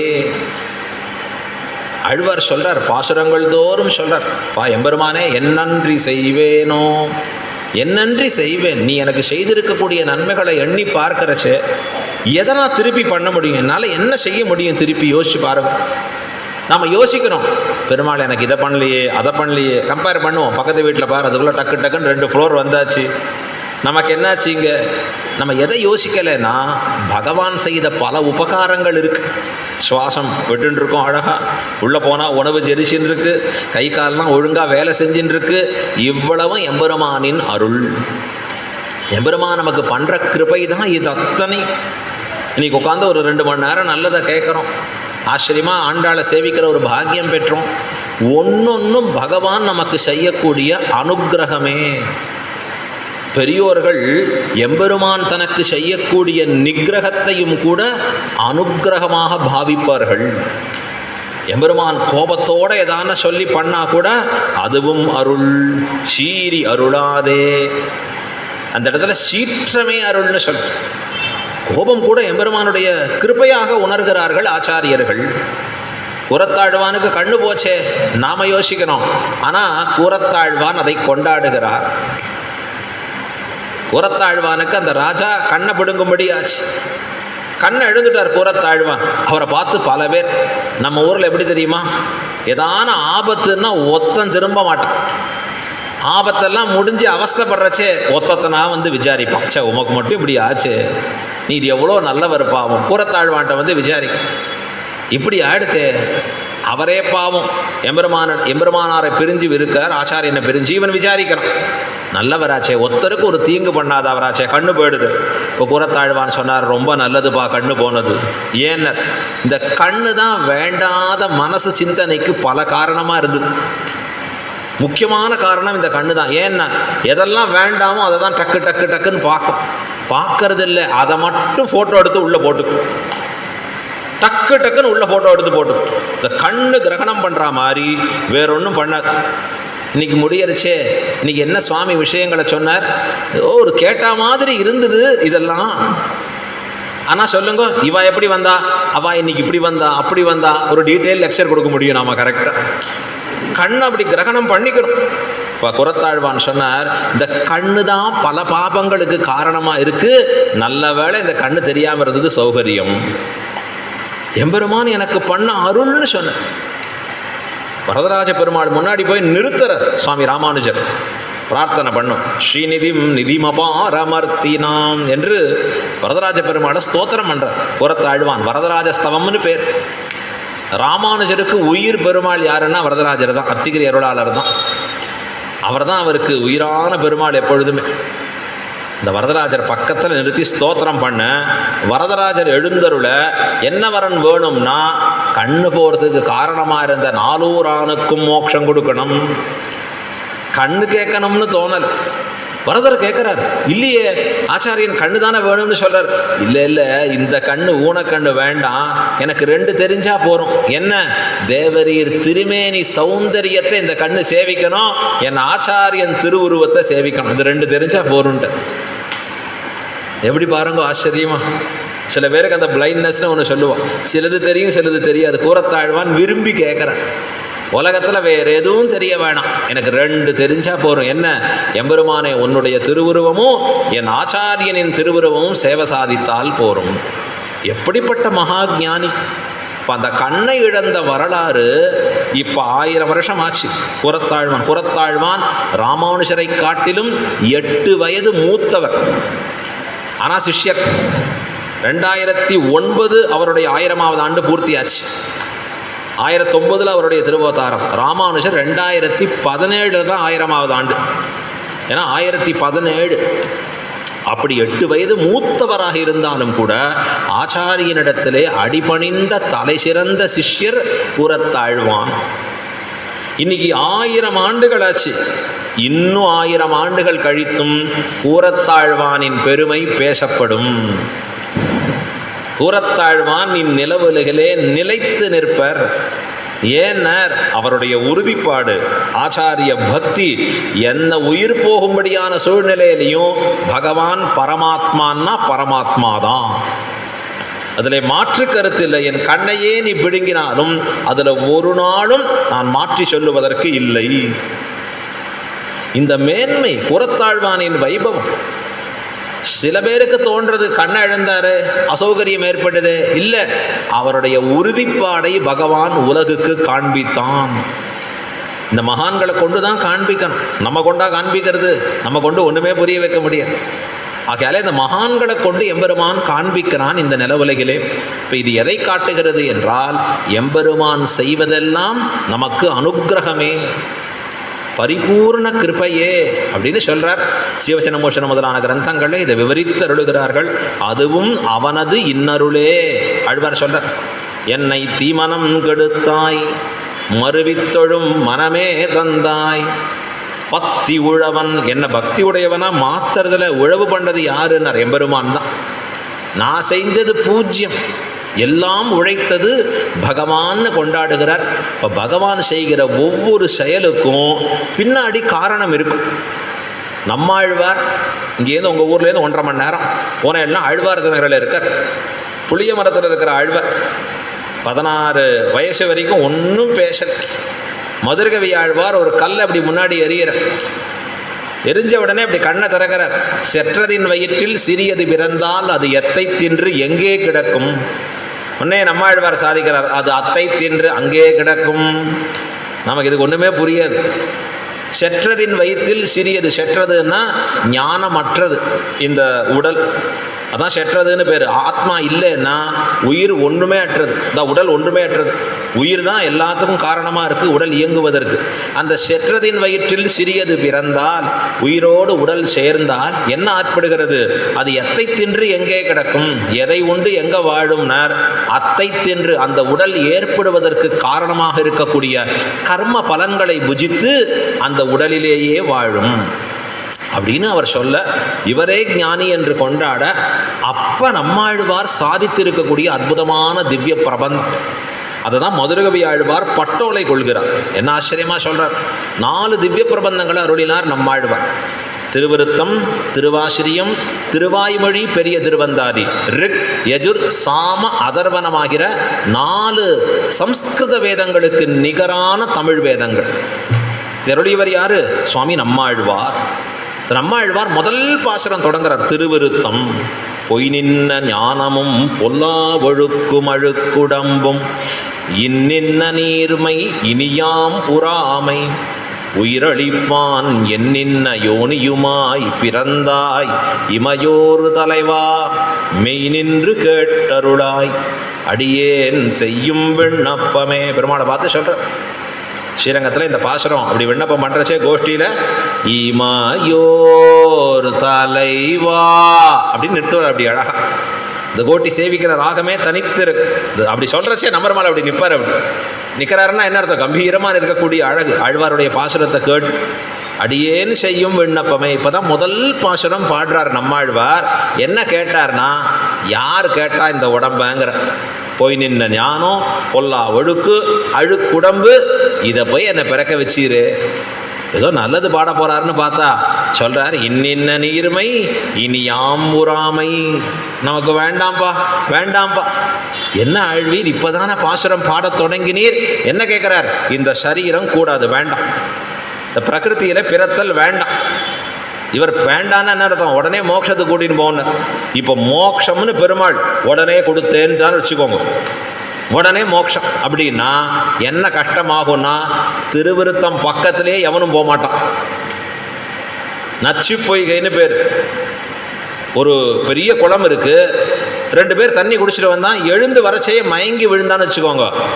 யாராவது பக்கத்தில் போவானா? டே ஏதோ இருக்குடாங்க. திருவிருத்தம் முதல் பாசுரம் பாடாத. ஏன்? நம்மாழ்வார் பாடினார், உடனே பரமவிச்சிட்டார். ஏதோ நமக்கெல்லாம் உடனே பரமதம் காத்துன்னு இருக்கிற மாதிரி, அவ்வளோ பாப்பங்கள்லாம் கிளியர் பண்ணினா மாதிரி. ஏற்கனவே திருவிருத்தம் பாடுறதுக்கு யோசிக்கிறான். சுவாமி ஆற்றுல சொல்லலாமா சுவாமி? அந்த திவ்யபிரபந்தம் சேவிக்கலாமா சுவாமி? எத்தனை பேர் கேட்குறான். திருவிருத்தத்தை முதல்ல எம்பெருமான் பாடின உடனே கொடுத்தாருன்னா அது முடியாது. அவரை கொண்டு 4 திவ்ய பிரபந்தம் பாட வேண்டும் என்று எம்பெருமான் திருவுள்ளம். அவர் செய்யக்கூடிய ஒவ்வொரு செய்கைக்கு பின்னும் ஏதோ ஒரு காரணம் ஒளிந்திருக்கும். நமக்கு யோசிக்கிற சக்தி இல்லாமல் இருக்கலாம், ஆனால் காரணம் இருக்குன்னு புரிஞ்சுண்டா போ. இதை புரிஞ்சுக்கிறவன் தான் உண்மையான பக்தன் ஆக முடியும். இப்போ மறுபடி ஆண்டாள் நாச்சியார் தான் இருவரையும் எழுப்புகிறாள். எங்கே? இப்போ 19வது பாசுரத்து நப்பின்னை பிராட்டியும் பகவானையும் எம்பெருமான் பொறுமையாக எழுதுகிறதுக்கு உண்டான நேரம் பார்த்து கொண்டிருக்கிறான். இந்த 2 பேரும் எப்படி இருக்கான்னா, அடியார்களுக்காக மாறி மாறி பரிந்து செய்யப்படக்கூடியவர்கள். இது ஆச்சாரியர்கள் ரொம்ப அற்புதமாக கொண்டாடுறார். எம்பெருமானையும் எப்படி கொண்டாடுறா அப்படின்னா, தாமரையாள் ஆகிலும் சிதகுரைக்கு மேல் என்னடியார் அது செய்யார், செய்தாரேல் நன்று செய்தார். ஆழ்வாருடைய திருவாக்கு. தாமரையாள்னு சொன்னால் பிராட்டிக்கு திருநாமம். பிராட்டியே எம்பெருமானிடத்தில் வந்து சிதகுரைக்கு மேல் தன்னுடைய அடியார்களை பற்றி ஏதான குறை சொன்னாலாகில் எம்பெருமான் என்ன பண்ணுவான்னா, என்னடியார் அது செய்யார், என்னுடைய அடியவர்கள் ஒரு நாளும் அது செய்ய மாட்டார்கள். இல்லை செஞ்சா செய்தாரேல் நன்று செய்தார், அவர்கள் செய்தான்னா நல்லது தான் செய்தான்னு எம்பெருமான் சொல்லுபவனா. பிராட்டி போய் குறை கூறுபவளா எங்கேயாவது சொல்லியிருக்காளான்னா ஸ்ரீராமாயணத்தில் காண்பிக்கிறார். தண்டகாரண்யத்தில் எம்பெருமானும் பிராட்டியும் லக்ஷ்மணனும் எழுந்தருளி இருக்கிற சமயத்தில் ரிஷிகள் வந்து பார்க்க காண்பிக்கிறார். ஏகி பஷ்ய ஷரீராணி, எம்பெருமானை பாரு, இந்த உடம்பு எப்படிப்பட்டதாக இருக்குது, ராட்சசர்களாலே துண்டாடப்பட்ட உடம்பாக இருக்குது. ஒரு ராட்சசம் ஒரு காதை பிடிங்கிட்டு போயிட்டான், அவருக்கு ஒரு கை போடுது. இப்படியெல்லாம் காண்பிக்கிறச்சே எம்பெருமான இடத்துல நீ தான் வந்து வதம் பண்ணணும், கரதூஷணாதிகளை வதம் பண்ண வேணும் என்று பிரார்த்திக்க பகவான் அபயம் கொடுத்தார். கவலைப்படாதீங்கோ, நான் அவர்களை வதைத்து முடிக்கிறேன், எல்லாரையும் வதம் பண்ணுறேன்னா எம்பெருமான் சொல்லி முடிச்சுட்டு உள்ளே போகிறார். உள்ளே போனால் பிராட்டி, நாம் எதற்கு வந்தோம் இங்கே காட்டுக்கு, நமக்கு எதுக்கு இது வேண்டாத வம்பு, நாம் வந்ததோ இங்கே 14 வருஷம் இருக்கணும், திரும்பி பேசாமல் போனோம், வேண்டாத இடத்துல வந்து எதுக்கு ஊரம்பு நமக்கு வாங்கிட்டு இருக்கணும். அப்போ எம்பெருமான் சொல்கிற வார்த்தை, பிராட்டியே நான் விடாத உன்னையும் கைவிடுவேன், நான் என்னையும் கூட விட்டுடுவேன், லக்ஷ்மணனையும் கூட விட்டுடுவேன், ஆனால் கொடுத்த வாக்கை ஒரு நாளும் விடமாட்டேன். இப்போ பிராட்டி சிதகுரைத்தான்னு சொல்கிறது நியாயமாகுமா? அவள் எப்படி சொல்லலாம் அப்படின்னா, எம்பெருமானின் உறுதிப்பாடை அவள் உறுதிப்படுத்துகிறாள். உறுதிப்பாடு இருக்கிறதான்னு அவள் ஆராய்ச்சி பண்ணுறான். எப்படின்னா, பந்தக்கால் முகூர்த்த கால் நடுவோம். முகூர்த்த கால் நட்ட பிறகு என்ன பண்ணுவோன்னா 2 தடவை அப்படி குலுக்கி பார்ப்பா, அப்படி குட்டி ஆட்டி பார்ப்பா, ஏன்னா இது ஸ்ட்ராங்காக இருக்கா. அதை போல பகவான் உறுதியாக இருக்காரான்னு இப்படி ஆட்டி பார்க்குறாளாம். பிராட்டியானவள் பரவாயில்ல, எம்பெருமான் உறுதியாக இருக்கான், அடியார்கள் திறத்திலே ரட்சிக்க வேணுங்கிற உறுதிப்பாடு மிக்கவனாக இருக்கிறான் எம்பெருமான் அப்படின்னு காண்பிக்கக்கூடியவள் பிராட்டி. அதாவது எம்பெருமான் என் அடியார் அது செய்யார்னு சொல்லக்கூடியவன். பிராட்டி எப்படிப்பட்டவளாக இருக்கக்கூடியவள்னா, நகஸ்சின் நாபராத்யதி. இது சரமஸ்லோகம், பிராட்டியின் சரமஸ்லோகம்னு பேர். பாபானாம் வா சுபானாம் வா வதார்கானாம் பிளவங்கம காரியம் கருணமாரியேன நகஸ்சின் நாபராத்யதி. ஸ்ரீராமாயணம் வால்மீகி ராமாயணத்தில் 24,000 ஸ்லோகங்கள் இருக்குது. 24,000 நெற்று பண்ணணும்னு இல்லை, ஆனால் முக்கியமான ஸ்லோகங்களை மனப்பாடமாக வச்சுக்கலாம். எம்பெருமான் அருளி இருக்கிற சரமஸ்லோகம், சகிருதேவ பிரபன்னாய தவாஸ்மி திசயாச்சதே அபயம் சர்வபூதேபியோ ததாமி ஏதது விரதம் மமா. இது பகவான் அருளி இருக்கக்கூடிய ஒரு சரமஸ்லோகம். அதுபோல பிராட்டி சொல்கிற ஒரு ஸ்லோகம் இருக்குது. இப்போ தான் நான் சொன்னேனே, பாபானாம் வா சுபானாம் வா வதார்கானாம் பிளவங்கம காரியம் கருணமாரியேன நகஸ்சின் அபராத்யதி என்று சொல்லும்படியான வார்த்தை. அவள் சொல்கிற வார்த்தை எப்படி தெரியுமா? இது ஸ்ரீராமாயணத்தில் யுத்த காண்டத்தில் வருது. யுத்த காண்டத்தில் ராவண யுத்தம் நடக்கிறது. அதுக்கு சமமாக உலகத்தில் எந்த யுத்தமும் இல்லையா. ராமனுக்கும் ராவணனுக்கும் நடந்த போர் இருக்கு, பிரம்மாண்டமான போர். அதில் கடைசியாக அந்த 10 தலை ராவணன் கொல்லப்படுகிறான் பகவானாலே. உடனே பெருமாள் ஹனுமார் அழைக்கிறார். ஹனுமான், நீ போய் சீதை இடத்துல இந்த செய்தியை சொல்லு, சீதை இடத்துல ராவணன் மாண்டான், வர சொல்லு சீதையை அப்படின்னு சொன்ன உடனே ஹனுமார் சந்தோஷமாக போகிறார். எங்கே போகிறார்? அசோகவனத்தில் போய் குதிக்கிறார். குதிச்சா சீதா பிராட்டி அங்கே சுற்றி இருக்கக்கூடிய ராட்சசிகளாலே துன்புறுத்தப்பட்டு கொண்டு இருக்கிறார். ராட்சசிகள் துன்புறுத்தவே வேண்டாம், அவளை பார்த்தாலே துன்புறுத்தல் தான். பார்த்தாலே அப்படி, ஏன்னா ஏகாட்சின்னு பேர், ஏககரணிகைன்னு பேர். பெரிய கண்ணு, ஒரே ஒரு கண்ணாக இருக்குமா அவளுக்கு, ஒரே ஒரு காது பெருசாக இருக்குமா, பார்த்தாலே போகிறோம், அதுவே துன்புறுத்தலாம் அமைஞ்சிடும். ஆனால் விடாமல் அவள் துன்புறுத்தின்னு இருக்கா. எங்கள் அரசன் சொல்கிறத கேளு, ராவணன் சொல்கிறத கேளு அப்படின்னு பிராட்டியை பயமுறுத்துறான். இவர்களுக்கு என்ன தெரியல, யுத்தத்திலே ராவணன் மாண்டான் என்று தெரியல. இப்போ அந்த சமயத்தில் வந்து இறங்குறார் ஹனுமான், பார்க்குறார் ஒரு பார்வை. அவர் தெரிவிக்கிறார், அம்மா ராமன் ஜெயித்தார், பெருமாள் ஜெயிச்சுட்டாருமா, ராவணன் மாண்டான், அழிந்து போனான் அப்படின்னு சொல்கிறார். பிராட்டி புன்முறுவல் பூக்கிறா. அப்போ ஒரு வரம் கேட்குறார் ஹனுமான், எனக்கு ஒரே ஒரு வரம் வேணும். என்ன வரம் வேணும் அப்படின்னா, இந்த சுத்தி ராட்சசிகள் இருக்காளே இவர்களை என் கையால் துவம்சம் பண்ணணும். ஹனுமார் கேட்குறாரு, இவ்வளவு நாடி துன்புறுத்தி கொண்டிருந்தார்களே, ஒரு கை வாழை பார்க்கணும். ஒரு கை பார்க்கணும்னா என்ன அர்த்தம், இவர்களை பாரும், உயிர் போகும்படியாக செய்கிறேன்னு ஹனுமார் கேட்குறார்.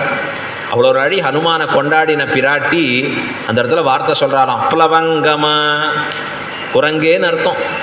உனக்கு புத்தி இல்லையான்னு கேட்டான் பிராட்டி பார்த்தாங்க. அப்படின்னா எப்படிப்பட்ட வார்த்தை என்று சொன்னால், பாபானாம் வா சுபானாம் வா, ஒருத்தன் பாபம் செய்தவனாக இருக்கட்டும் புண்ணியம் செய்தவனாக இருக்கட்டும், ஏன் மரண தண்டனை விதிக்கப்பட வேண்டியவனாக கூட இருக்கட்டும், வதார்கானாம், அவன் மரண தண்டனைக்கு உரியவனாகவே இருக்கட்டுமே. ஆனால் நீ என்ன பண்ணணும் தெரியுமா, காரியம் கருணமாரியேன, அவர்கள் திறத்திலே நீ கருணையை செலுத்தி தான் அவர்களை காப்பாற்ற வேண்டும் ஒழிய உலகத்தில் தவறு செய்யாதவர்கள் என்பது யாரும் இல்லை அப்படின்னு காண்பிக்க. நகஷின் அபராத்தியதி என்றால் தவறே செய்யாதவர்கள் இந்த உலகத்தில் யார் இருக்கா அப்படின்னா என்ன அர்த்தம்னா, நானும் தவறு பண்ணியிருக்கேன், பெருமாளும் தவறு பண்ண. இந்த உலகத்தினுடைய நேச்சர் அப்படி, பிரகிருத்தினுடைய சுபாவம் அப்படி. நான் என்ன தவறு பண்ணேன், ஒரு மானை ஆசைப்பட்டேன், அது பொன்மானா இருக்கு, பெருமாளை பிடிச்சு தாருமே அப்படின்னு அவர்கிட்ட கேட்டேன். பெருமாள் என்ன தவறு பண்ணார், நான் சொன்னதை கேட்டு அந்த மானின் பின்னே போனார். அப்போ அது தவறு தானே. அப்போ அதனால்தான் இந்த கஷ்டத்தை அனுபவிக்கும்படியாக இருக்கிறச்சே இவர்களை குற்றம் சொல்லுவது தவறுன்னா பிராட்டி.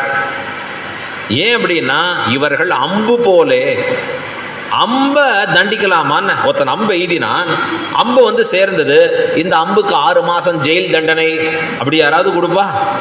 அம்பு எய்தவனைத்தானே பிடிப்பா. ராவணன் நியமிக்கிறான், இவர்கள் செய்கிறார்கள்.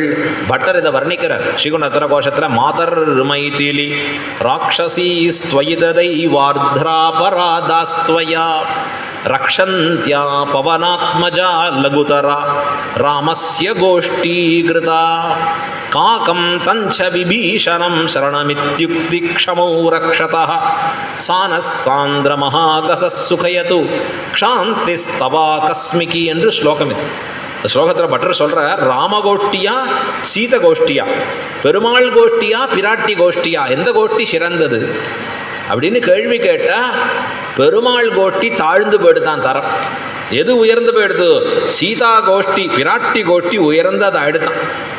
எப்படி அப்படின்னு கேட்கறதே சொல்றார், இவர்கள் தவறு செய்கிறார்கள், பிராட்டிக்கு 10 மாத காலம் தொடர்ந்து செய்கிறார்கள்.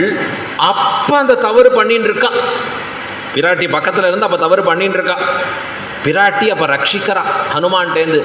பெருமாளும் ரட்சித்தாரே, காக்கத்தை ரட்சித்தார், விபீஷண அழுவானை காப்பாற்றினார், பெருமாளும் அபயம் கொடுத்தாரேன்னா அவள்லாம் சரணம் சரணம்னு சொல்லி விழுந்தா. இந்த இடத்துல ஒரு ராட்சசி கூட பிராட்டி இடத்துல அம்மா என்னை காப்பாத்துங்கம்மா வாய் விட்டு கேட்கல, கையை கூப்பி மன்னிப்பு கேட்கல.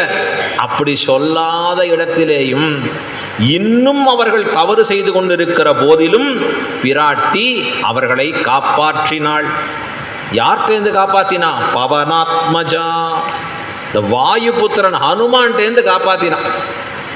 யாராவது காப்பாற்ற முடியுமா? குரங்கிட்ட கிடைச்ச பூமாலைனா எப்படி ஆகும், பிச்சு போட்டுருவார் பூர்த்தியா. அப்படி காப்பாற்றுறாளே பிராட்டி. பட்டர் சொல்றார், அம்மா இந்த கருணை பாருங்கம்மா, இதுதான் எங்களுக்கு சுகம் அளிக்கிறதுன்னு. சாந்திஸ்தவா கஸ்மிகி, என்ன ஆச்சரியம், என்ன ஆச்சரியம். அப்பொழுது தவறு செய்தவர்களிடத்திலேயும் உன்னுடைய கருணை இருக்கிறது. என்ன அற்புதமான கருணை இது. அவள் கேட்கல, ஒருத்தி கேட்கல, எங்க காப்பாத்துமா, ஐயோ தெரியலையே, ராமனன் போயிட்டானா தெரியல, அவளுக்கு தொடர்ந்து துன்புறுத்தின் இருக்கா.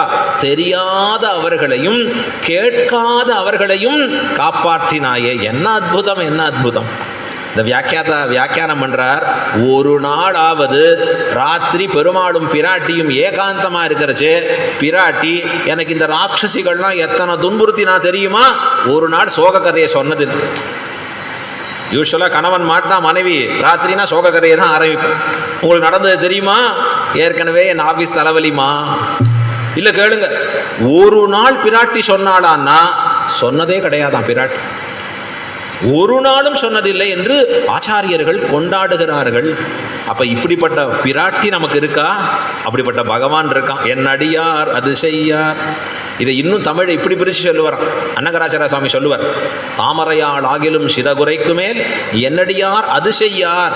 அப்படி பதிலாக இப்படி பிரித்து பெறான், தாமரையாள் ஆகிலும் சிதகுரைக்கு மேல் என்னடி யார் அது செய்யார். அப்படி கேட்பாரா எம்பெரும், என்னடி யார் தான் செய்ய மாட்டா, செய்தாரேல் நன்று செய்தார் என்று நமக்கு குழந்தைகளாக இருக்கக்கூடிய நமக்கு ஒரு பக்கம் பகவான், இன்னொரு பக்கம் பிராட்டி, இருவரும் மாறி மாறி நமக்கு பரிகைக்காக இருக்க எதனாலே நாம் வருத்தப்பட வேண்டும். ஆழ்வார் கேட்கிறார், எதனால வருத்தம் அடையணும், எதனால சோகம் அடையணும், எதனால பயம் அடையணும், இருவரும் நம் திறத்திலே அத்தனை அன்பு பூண்டவர்களாக இருக்கிறார்களே.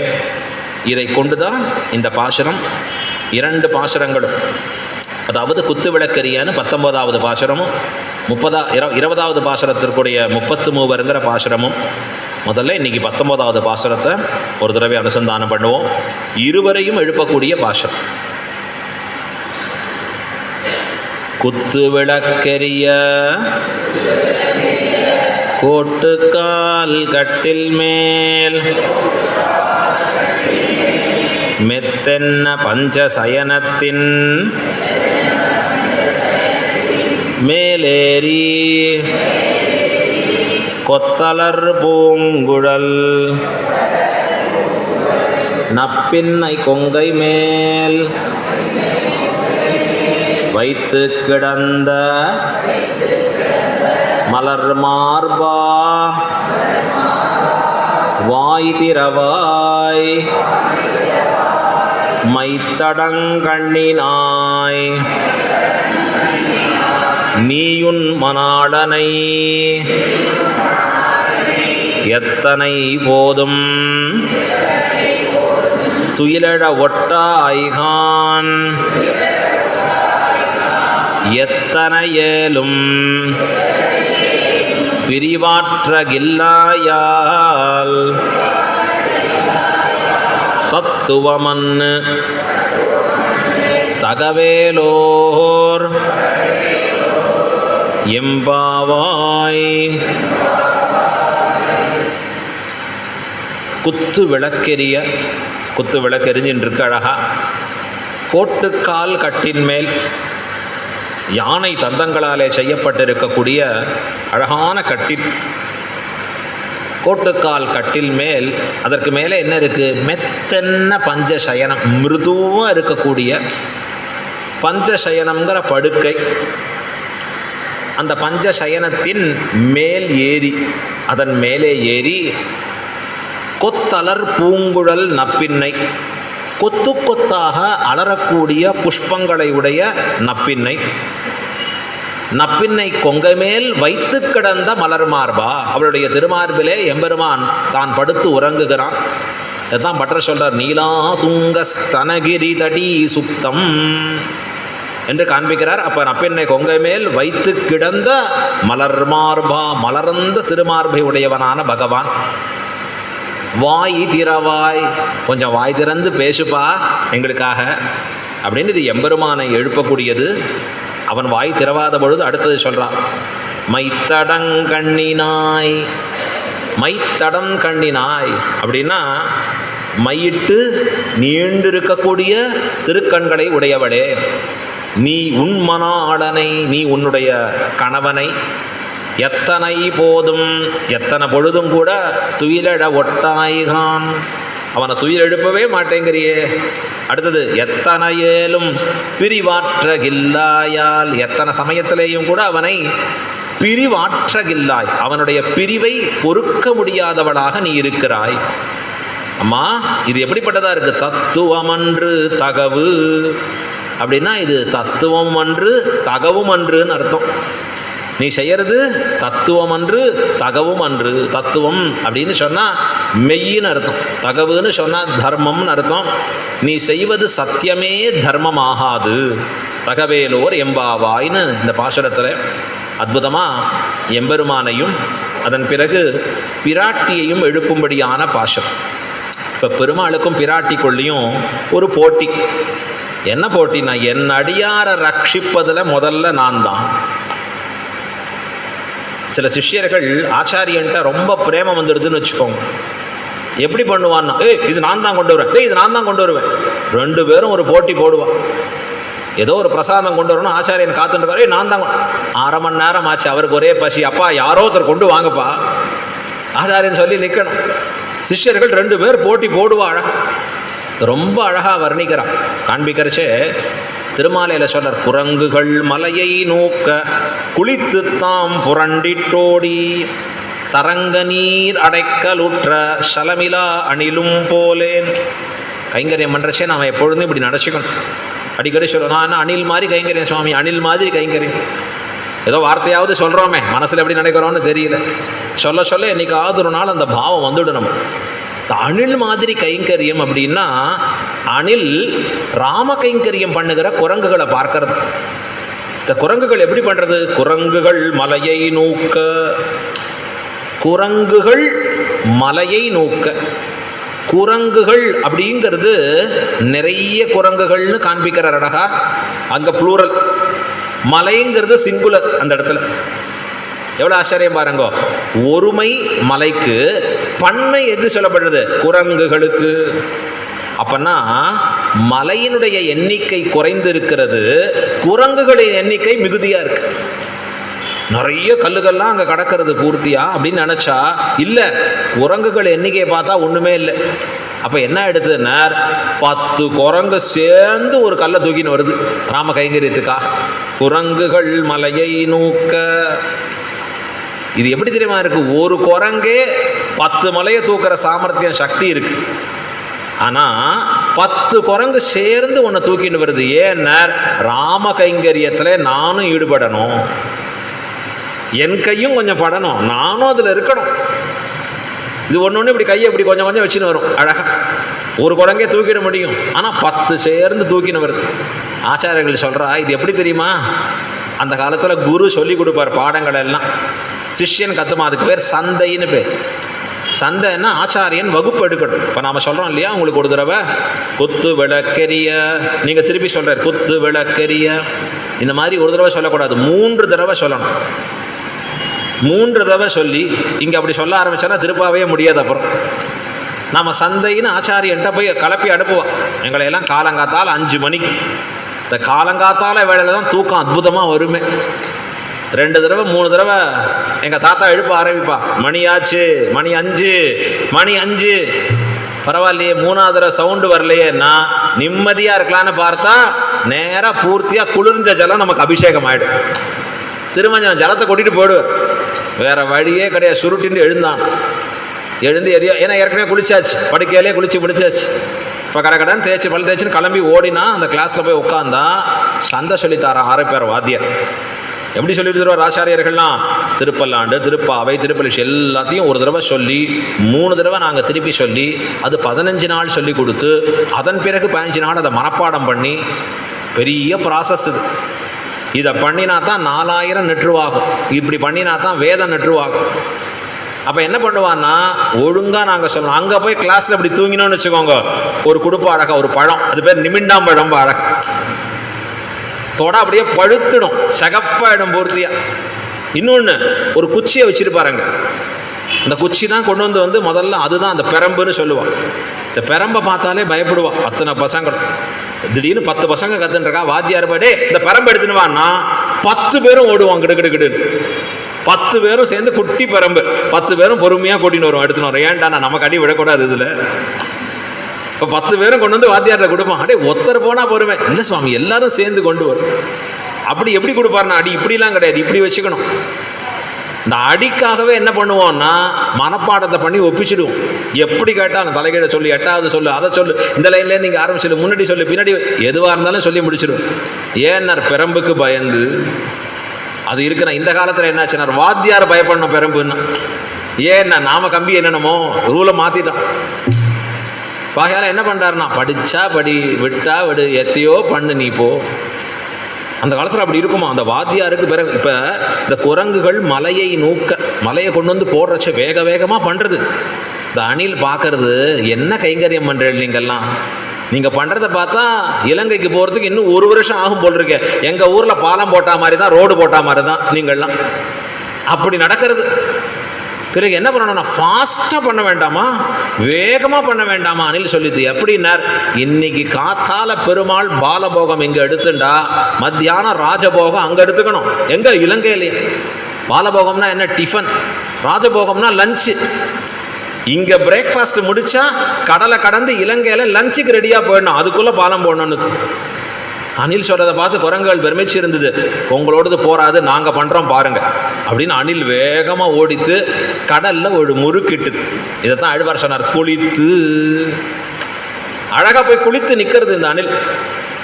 குளித்து வந்து என்ன பண்ணுறது, குளித்து தாம் புரண்டிட்டோடி, உடம்பு ஈரமாயிடுதா வேகமாக வந்து மணலில் புரண்டுது. இந்த பக்கம் அந்த பக்கம் அந்த பக்கம் புரண்ட உடனே கிடுகிடு கிடுகிடுன்னு நேரம் அந்த மண்ணோட போச்சு கடல் கிட்ட. அப்போ போய் உதறித்து மண்ணை நல்லா. திருப்பி ஒரு தடவை குடிச்சுது, மறுபடி ஓடித்து, மறுபடி மண்ணில் புரண்டுது, திருப்பி கொண்டு வந்து சேர்த்துது. பார் மத்தியானத்துக்குள்ள பிரிட்ஜை போட்டுறோம் பாருன்னு. இது என்ன சிறுமி தெரியுமா அழகா, இது ஓடி திருப்பி சேர்றதுக்குள்ள எல்லா மண்ணும் உதிர்ந்து போச்சு. இது போய் வெறும் உடம்பத்தான் உதறித்தது, ஒன்றுமே பண்ணலை. அது போய் அங்கே சுரண்டுது பாவம். நன்னா அதுக்குள்ளே வெயில் அடித்ததில் காஞ்சிடும் இல்லையா உடம்பு, மண்ணெல்லாம் உதிர்ந்தது. போய் அங்கே போய் வெறும் உடம்ப உதறிது. ஆனால் பகவத் ஸ்பர்ஷம் கிடச்சிது அந்த அணிலுக்கு அழகா. அணிலை போய் சலமிலா அணிலும் போலேன்னு சாஸ்திரம் சொல்கிறது. ஸ்நானமே பல வகையினர், குளிக்கிறதே பல வகை இருக்குது. அது கேட்டாலே பயந்துடும். நமக்கெல்லாம் இந்த காக்கா குளியல் அதெல்லாம் இல்லை. நித்திய ஸ்நானம், நைமித்திக ஸ்நானம், பிராயஷ்சித்த ஸ்நானம், இப்படிலாம் ஸ்நானங்களை, ஸ்நானம்னா குளித்தல், இது வகை பண்ணியிருக்கு சாஸ்திரம். நித்திய ஸ்நானம் எப்பொழுதும் ரெகுலராக குளிக்கிறது. அது ஒரு ரூல் சொல்லியிருக்கு, எப்படி அந்த மண்ணோட ஸ்பர்ஷித்து இப்படிலாம் குளிக்கணும். நமக்கு இன்றைக்கி நிலைமையை பார்த்தா சொல்கிற மாதிரியே இருக்காது. நித்திய ஸ்நானம்னு ஒரு வகை, நைமித்திக ஸ்நானம்னு இன்னொரு வகை. நைமித்திக ஸ்நானம் இப்போ இந்த கிரகணம் முதலான காலங்களில் குளித்தழ வேண்டும். சில பேர் சொல்லுவா, நான் மொத்தமாக ராத்திரி படுத்துட்டு காத்தாலே எழுந்து குளிச்சுக்கிறேனே, முடியாது. அந்த வேளையில் அது பண்ண வேண்டியது நைமித்திக ஸ்நானம். இன்னும் சிலது பிராயஷ்சித்த ஸ்நானம். சில இடங்களில் பிராயஷ்சித்தங்களுக்காக குளிச்சுட்டு வருது. சில பேர் கடல் வெளி தாண்டி போயிட்டு வந்தால் போய் பிராயஷ்சித்தத்துக்காக 10, 12 தடவை 20 தடவை குளிச்சுட்டு வருவோம் அழகா. அது சாஸ்திரம் சொல்லியிருக்கிற முறையில். ஆனால் இந்த அணில் பண்ணது என்னன்னா, கைங்கரிய ஸ்நானம், கைங்கரியத்துக்காக குளிச்சு. ரொம்ப ஆச்சரியம், அற்புதமானது குளியல். இந்த அணிலை எம்பெருமான் கொண்டு, அதைத்தான் இன்றைக்கும் நாம் சொல்கிறோம், சலமிலா அணிலும் போலேன். இந்த அணில் போல கூட இல்லையே என்னுடைய கைங்கரியம், அணில் போல கூட இல்லையே அப்படின்னு சொல்லும்படியாக நிற்கிறது என்று காண்பிக்கிறார் அழகா. இப்போ இது எதற்காக சொல்ல வந்தோம் அப்படின்னா, இந்த குரங்குகள் மலையை நூக்க, குரங்குகள் நிறைய இருக்கு. குரங்குகள் மலை குறைச்சலாக தான் இருக்கு. இப்போ கைங்கரியத்திலே நமக்கும் அன்வயம் வேண்டுமே, நமக்கும் அதில் அன்வயம் வேணுமே, நாமும் அதில் போய் இருக்கணுமேன்னு போய் சேர்ந்து பிடிச்சிக்குவோம். அது போட்டி போடுவோம் அந்த இடத்துல. கைங்கரியங்கள் நான் பண்ணுறேன் அப்படின்னு வந்து போட்டி போடுறேன். அதை போல பெருமாளும் தாயாரும் இப்போ போட்டி போடுறான். நான் தான் முதல்ல இவனுக்கு அனுகிரகம் பண்ணுவேன். பிராட்டி சொல்கிறான், இல்லை நான் தான் முதல்ல இவர்களுக்கு அனுகிரகம் பண்ணுவேன். இப்படி இருவரும் மாறி மாறி இருக்கக்கூடிய விஷயத்தை தான் இந்த பாசுரத்தில் ஆண்டாள் காண்பிக்கிறார். முதல்ல பகவானை எழுப்புகிறாள். எம்பெருமான் நினைக்கிறானா, இப்படி பிரார்த்திக்கக்கூடிய இந்த கோபிகைகளுக்கு முதலில் அனுகிரகம் செய்ய வேண்டியது என்னுடைய கர்த்தவியம். நான் தான் முதல்ல அனுகிரகம் பண்ண போகிறேன் அப்படின்னு எம்பெருமான் திருவள்ளம் பற்ற உடனே அதை காண்பிக்கிறார் அழகா. குத்து விளக்கெரிய கோட்டுக்கால் கட்டில் மேல், அப்படி அனுகிரகம் நான் தான் பண்ணுவேன்னு சொல்கிறச்சே பிராட்டி எம்பெருமான் தடுக்கிறான். நான் தான் முதல்ல போகிறேன், நீ இரு அப்படின்னு தடுக்கிறச்சு. அப்போ இவர்கள் எம்பெருமானை எழுப்புகிறார்கள். எப்படி இருக்கு தெரியுமா? குத்து விளக்கெரிய, உள்ளுக்குள்ளே அற்புதமான இந்த குத்து விளக்கு எரிஞ்சின்னு இருக்கு. விளக்குன்னா அதற்குண்டான ஒரு கிரமம் இருக்குது. தீபத்தில் எண்ணெய் சேர்க்கணும், இல்லை நெய் சேர்க்கணும், திரி சேர்க்கணும், அப்போ அந்த தீபத்தை மூட்டணும். இதுதான் சாஸ்திரம் நமக்கு விதிச்சிருக்கு. இன்றைக்கி எல்லாருக்கும் ரொம்ப ஈஸி, என்னென்ன சுவிட்சை போட்டால் அது பாட்டுக்கு எரியும் சுவாமி, அதான் லைட்டு. அப்படி இல்லை, மங்களார்த்தமாக தீபம் எரிய வேணும். சாஸ்திரம் நமக்கு சொல்லி கொடுத்துருக்கு அழகாக. அதை போல் அழகான ஒரு குத்து விளக்கு. அந்த குத்து விளக்கு யாருன்னா சாக்ஷாத் மகாலட்சுமி தான். கொண்டாடும்படியாக இருக்கு அழகா. ஸ்ரீரங்க ராஜஸ்த, அதாவது ஸ்ரீகுண ரத்ன கோஷத்தில் பட்டர் சொல்கிறார், உல்லாச பல்லவித பாலித சப்தலோகி நிர்வாக கோரகித நேம கட்டாட்சலீலாம் ஸ்ரீரங்க ஹர்மியதல மங்கள தீபரேகாம் ஸ்ரீரங்கராஜ மகிஷீம் ஸ்ரீயமாஸ்ரயாமஹா. அப்படின்னா மங்கள தீபரேகாம், மங்களமான ஒளி விளக்கு எங்கே இருக்குது? ஸ்ரீரங்கத்தில் விமானத்துக்கு பக்கத்தில், மூலஸ்தானத்துக்கு மேலே இருக்கிறதா ரங்க விமானம். இந்த பிரணவாக்கார விமானம்னு பேர், தங்க விமானம்னு பேர். அந்த விமானத்துக்கு பக்கத்தில் ஒரு விளக்கு சுடர் விட்டு எரிந்து கொண்டு இருக்கிறதா. அது யாருன்னா மங்கள தீபரேகாம். யாரு? ஸ்ரீரங்கராஜ மகிஷி. ஸ்ரீரங்கராஜ மகிஷி, ஸ்ரீரங்க நாச்சியார். அவள் தான் எம்பெருமானுக்கு விளக்காக இருக்கக்கூடியவள். குத்து விளக்கெரிய, அவளை தான் கொண்டாடும்படியாக இருக்கணும் அழகா. ரொம்ப ஆச்சரியமாக சொல்கிறார் ஆழ்வார். 3 ஆழ்வார்கள் ஒன்று சேர்ந்தான். திருக்கோவலூரில் ஒரு இடைகழியில் சேர்றான். சேரடிச்சே ஒரு ஆழ்வார் வையம் தகழியா, ஏன்னா 4வதா யாரோ ஒருத்தர் நெரிக்கிறார். இது யார் 4வதா ஒருத்தர் நெரிப்பவர் யாருன்னு தெரியலையேன்னார். வடக்கு ஏத்தரா வையம் தகழியா, பொய்கை ஆழ்வார். அடுத்தது பூதத்த ஆழ்வார் அன்பே தகழியா. கடைசியாக 3வது ஆழ்வார் அப்பா நான் சேவிச்சுட்டேன். யாருன்னார்? திருக்கண்டேன் பொன்மே நீ கண்டேன் திகழுமறு கண் அணி நிறமும் கண்டேன். கண்டேன்னார். அதில் எதை முதல்ல கண்டாய்னா திருக்கண்டேன், மகாலட்சுமியை கண்டேன். ஏன்னா அவள் தான் எம்பெருமானை காட்டுகிற ஒளி விளக்கு. அவள் அந்த மங்கள தீபரேகாமாக இருக்க அவளுடைய ஒளியாலே எம்பெருமானுடைய திருமேனி சேவையாகிறது. ஹிரண்யவர்ணாம் ஹரிணீம், வேதம் சொல்றது அவளை பார்த்து. ஹிரண்யவர்ணாம், அப்படி தக தக தகன்னு ஜொலிக்கக்கூடிய ஸ்வர்ணம் போல இருக்கா பிராட்டி. எம்பெருமான் எப்படி இருக்கான்? நீலமேக சியாமலனா இருக்கான், கருணிர வண்ணனா இருக்கான். மேகத்து நடுவில் மின்னல் வந்தால் எப்படி இருக்கும்? அதை போல பிராட்டியா ஒளியுடையவளாக எம்பெருமானை காட்டி கொடுப்பவளாம். அங்கே இருக்கு குத்து விளக்கெரிய, மங்களார்த்தமாக விளக்கெறிந்து கொண்டிருக்கிறது. இவெல்லாம் வெளியிலேருந்து பார்க்குறா, ஏமா நாங்கள்லாம் எவ்வளோ கஷ்டப்படுறோம் எம்பெருமானோட சேரணுங்கிறதுக்காக. ராத்திரியெல்லாம் தூக்கத்தை விட்டுட்டு ஒத்தொத்தரையாக எழுப்பி கொண்டு கீழ்வானம் வெள்ளன்று, ஐயோ கிழக்கு வெளுத்துடுது சீக்கிரம் வாங்கோ, கிருஷ்ணன் போயிடுவான் சீக்கிரம் வாங்கோ, ராத்திரிக்குள்ளே அவனை போய் பிடிக்க வேண்டாமான்னு ஓடிட்டு வரோம். உனக்கு பார் வீட்டில் விளக்கெறிந்து கொண்டு எம்பெருமானோட என்ன ஆனந்தமாக கிடக்கிறாய் நீ, என்ன ஆச்சரியம் இது. குத்து விளக்கெரிய, குத்து விளக்கு எரிந்து கொண்டிருக்கிறது. எதற்காக? மங்களார்த்தமாக எரிந்து கொண்டிருக்கிறது.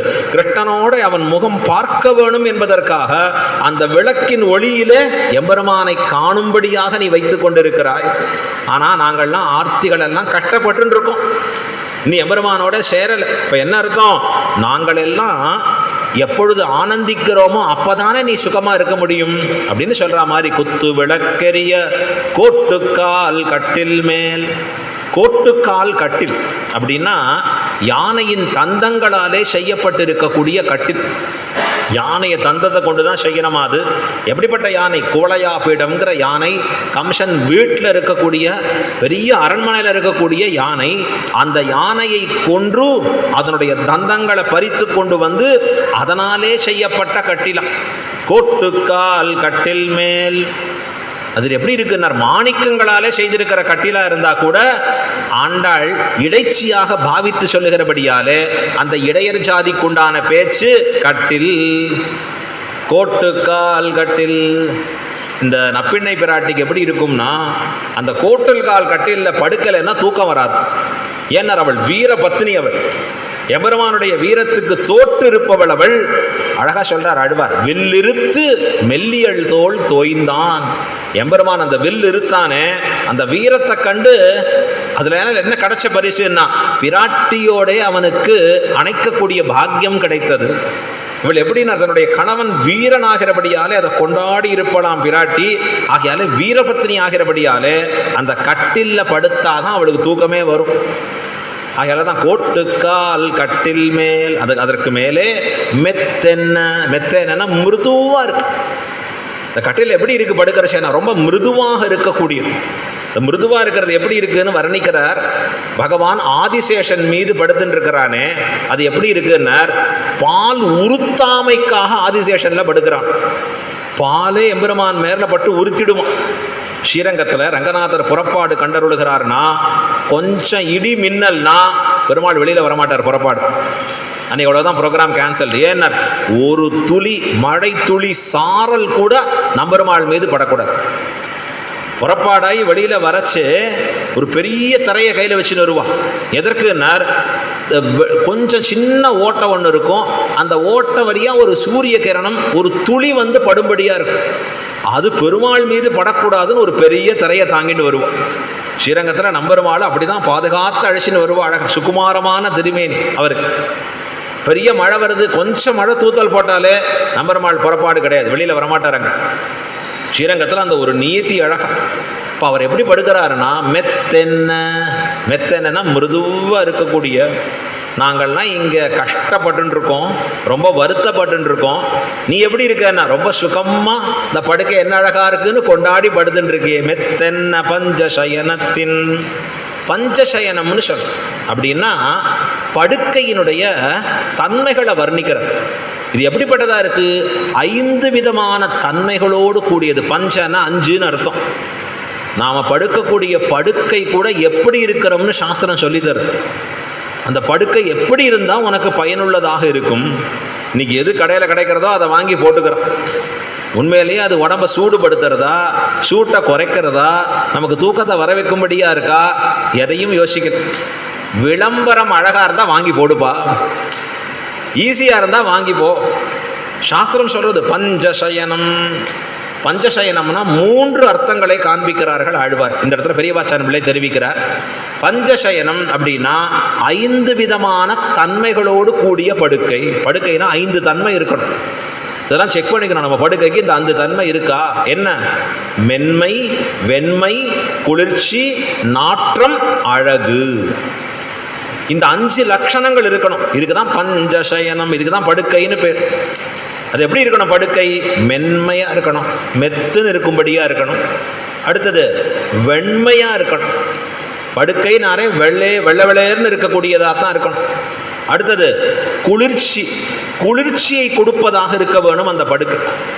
அதில் படுத்தா சூடு அதிகமாகக்கூடாது, குளிர்ச்சியை கொடுப்பதாக இருக்க வேணும். நாற்றம், நாற்றம் என்றால் நறுமணத்தோடு கூடியதாகவும் இருக்கணும். இதை கடந்து படுக்கை அழகுடையதாகவும் இருக்க வேணும். இந்த 5ம் இருக்கணுமா? மென்மை, வெண்மை, குளிர்ச்சி, நாற்றம், அழகு. நாற்றம்னா வாசனைன்னு அர்த்தம், நறுமணம்னு அர்த்தம். இந்த பெஸ்ட் படுக்கை என்ன தெரியுமா? உலகத்திலேயே பெருமாள் படுத்துட்டுருக்காரு பாருங்க, ஆதிசேஷன் அவர் தான். அவர்கிட்ட இந்த 5 லட்சணங்களும் பூர்த்தியாக இருக்கு. அழகு நிறைந்து இருக்கும், ரொம்ப மென்மையாக இருக்கக்கூடியவராக இருப்பார், வெண்மையாக இருக்கக்கூடியவர். ஆதிசேஷன் வெளுத்த திருமேனி அப்படி இருக்கிறவர் ஆதிசேஷன். அங்கே பார்க்குறச்சு குளிர்ச்சியாக இருக்கிறவர், தொட்டா அப்படி குளிர்ச்சியாக இருக்கக்கூடியதாக இருக்கும், நாற்றமுடையதாக நறுமணம் மிக்கதாக இருக்கக்கூடியதாக இருக்கும். இப்போ அதை போல பஞ்சசயனம். அடுத்தது 2வது அர்த்தம் சொல்கிறார். பஞ்சசயனம்னா 5 வைத்து செய்த படுக்கை. 5 அடுக்கில் படுக்கையில் 1 அடுக்கு, 2 அடுக்கு, 3 அடுக்கு, 5 அடுக்கு. சில பேர் வீட்டில் சோஃபான்னு போட்டிருப்பாள், போய் உட்காந்தான்னா 10 இன்ச்சு உள்ளே போடுவார் சங்கின்னு. ஆமாம் சுவாமி, ரொம்ப அற்புதமாக உள்ளே இருக்கு பாருங்க. அந்த மாதிரி 5 அடுக்கு இட்ட படுக்கையாக இருக்கணும். இதுவும் ஆதிசேஷனுக்கு பொருந்தும். பெருமாள் பாருங்க, அந்த 5 தடவை அந்த ஆதிசேஷனுடைய வால் இருக்கும், அதற்கு மேலே தான் படுக்கை இருக்கும். பெருமாள் படுத்துட்டு இருக்கிறது பஞ்சசயனம். அடுத்தது 3வது சொல்கிறான், நம்மெல்லாம் சம்சாரிகள் படுக்கிற படுக்கை எப்படி இருக்கணும்? பஞ்சாலே செய்த படுக்கையாக இருக்கணும். பஞ்சாலே செய்தது. இன்றைக்கெல்லாம் பிளாஸ்டிக்கில் மற்றதில் படுக்கை இருந்ததுன்னா அது ஏற்புடையது இல்லைங்கிற. இலவம் பஞ்சுன்னு சொல்லுவாள். அந்த பஞ்சாலே செய்ததாக இருக்கக்கூடிய படுக்கை, இதுக்கு பேர் என்ன? பஞ்சசயனம். இவள் உள்ள இருக்கக்கூடிய பெண் இந்த பஞ்சசயன, அதாவது நப்பிண்ணை பிராட்டி எம்பெருமானோட படுத்துன்னு இருக்கா. அது எப்படி இருக்கு? பஞ்சசயனத்தின் மேலேறி, அதன் மேலே ஏறி கட்டில், கோட்டுக்கால் கட்டில், அதுக்கு மேலே மெத்தென்ன பஞ்சசயனம். அந்த சயனத்தின் மேலேறி எம்பெருமான் எப்படி படுத்துட்டு இருக்கானா? கொத்தலர் பூங்குழல் நப்பிண்ணை கொங்கை மேல். இந்த மேலேறின்னு சொல்கிறதால ஒரு அர்த்தம் அங்கே சொல்கிறது. என்ன அர்த்தம் சொல்கிறது தெரியுமா? நீ பாட்டுக்கு இங்கே மேலே ஏறி படுத்துட்டு இருக்கியே, நாங்கள்லாம் இன்னும் மேலேயே ஏறலையே. அப்படின்னா என்ன அர்த்தம் தெரியுமா? மேலே நாம் ஏறுவதென்றால் நாம் உயர்ந்த லோகத்தை அடைவது, ஸ்ரீவைகுண்டம்ங்கிற லோகத்துக்கு போகிறது. அங்கே நமக்கு என்ன கிடைக்கும்? எம்பெருமானோட கிடைக்கக்கூடிய சாம்யாபத்தி மோட்சம். மோட்சம் எப்படிப்பட்டதாக இருக்கணும்? சாலோக்கிய, சாரூப்பிய, சாமிப்பிய, சாயுஜ்யமாக இருக்கக்கூடியது மோட்சம். நேர பகவானை கண்ணால் பார்க்கலாம். சாலோக்கிய, பகவானை போன்று இருக்கக்கூடிய ரூபம் நமக்கும் கிடைக்கும். சங்கச்சக்கர கதாபாணியாக இருக்கிறது சாரூப்பிய. எம்பெருமான் பக்கத்தில் இருக்கலாம் சாமிப்பிய.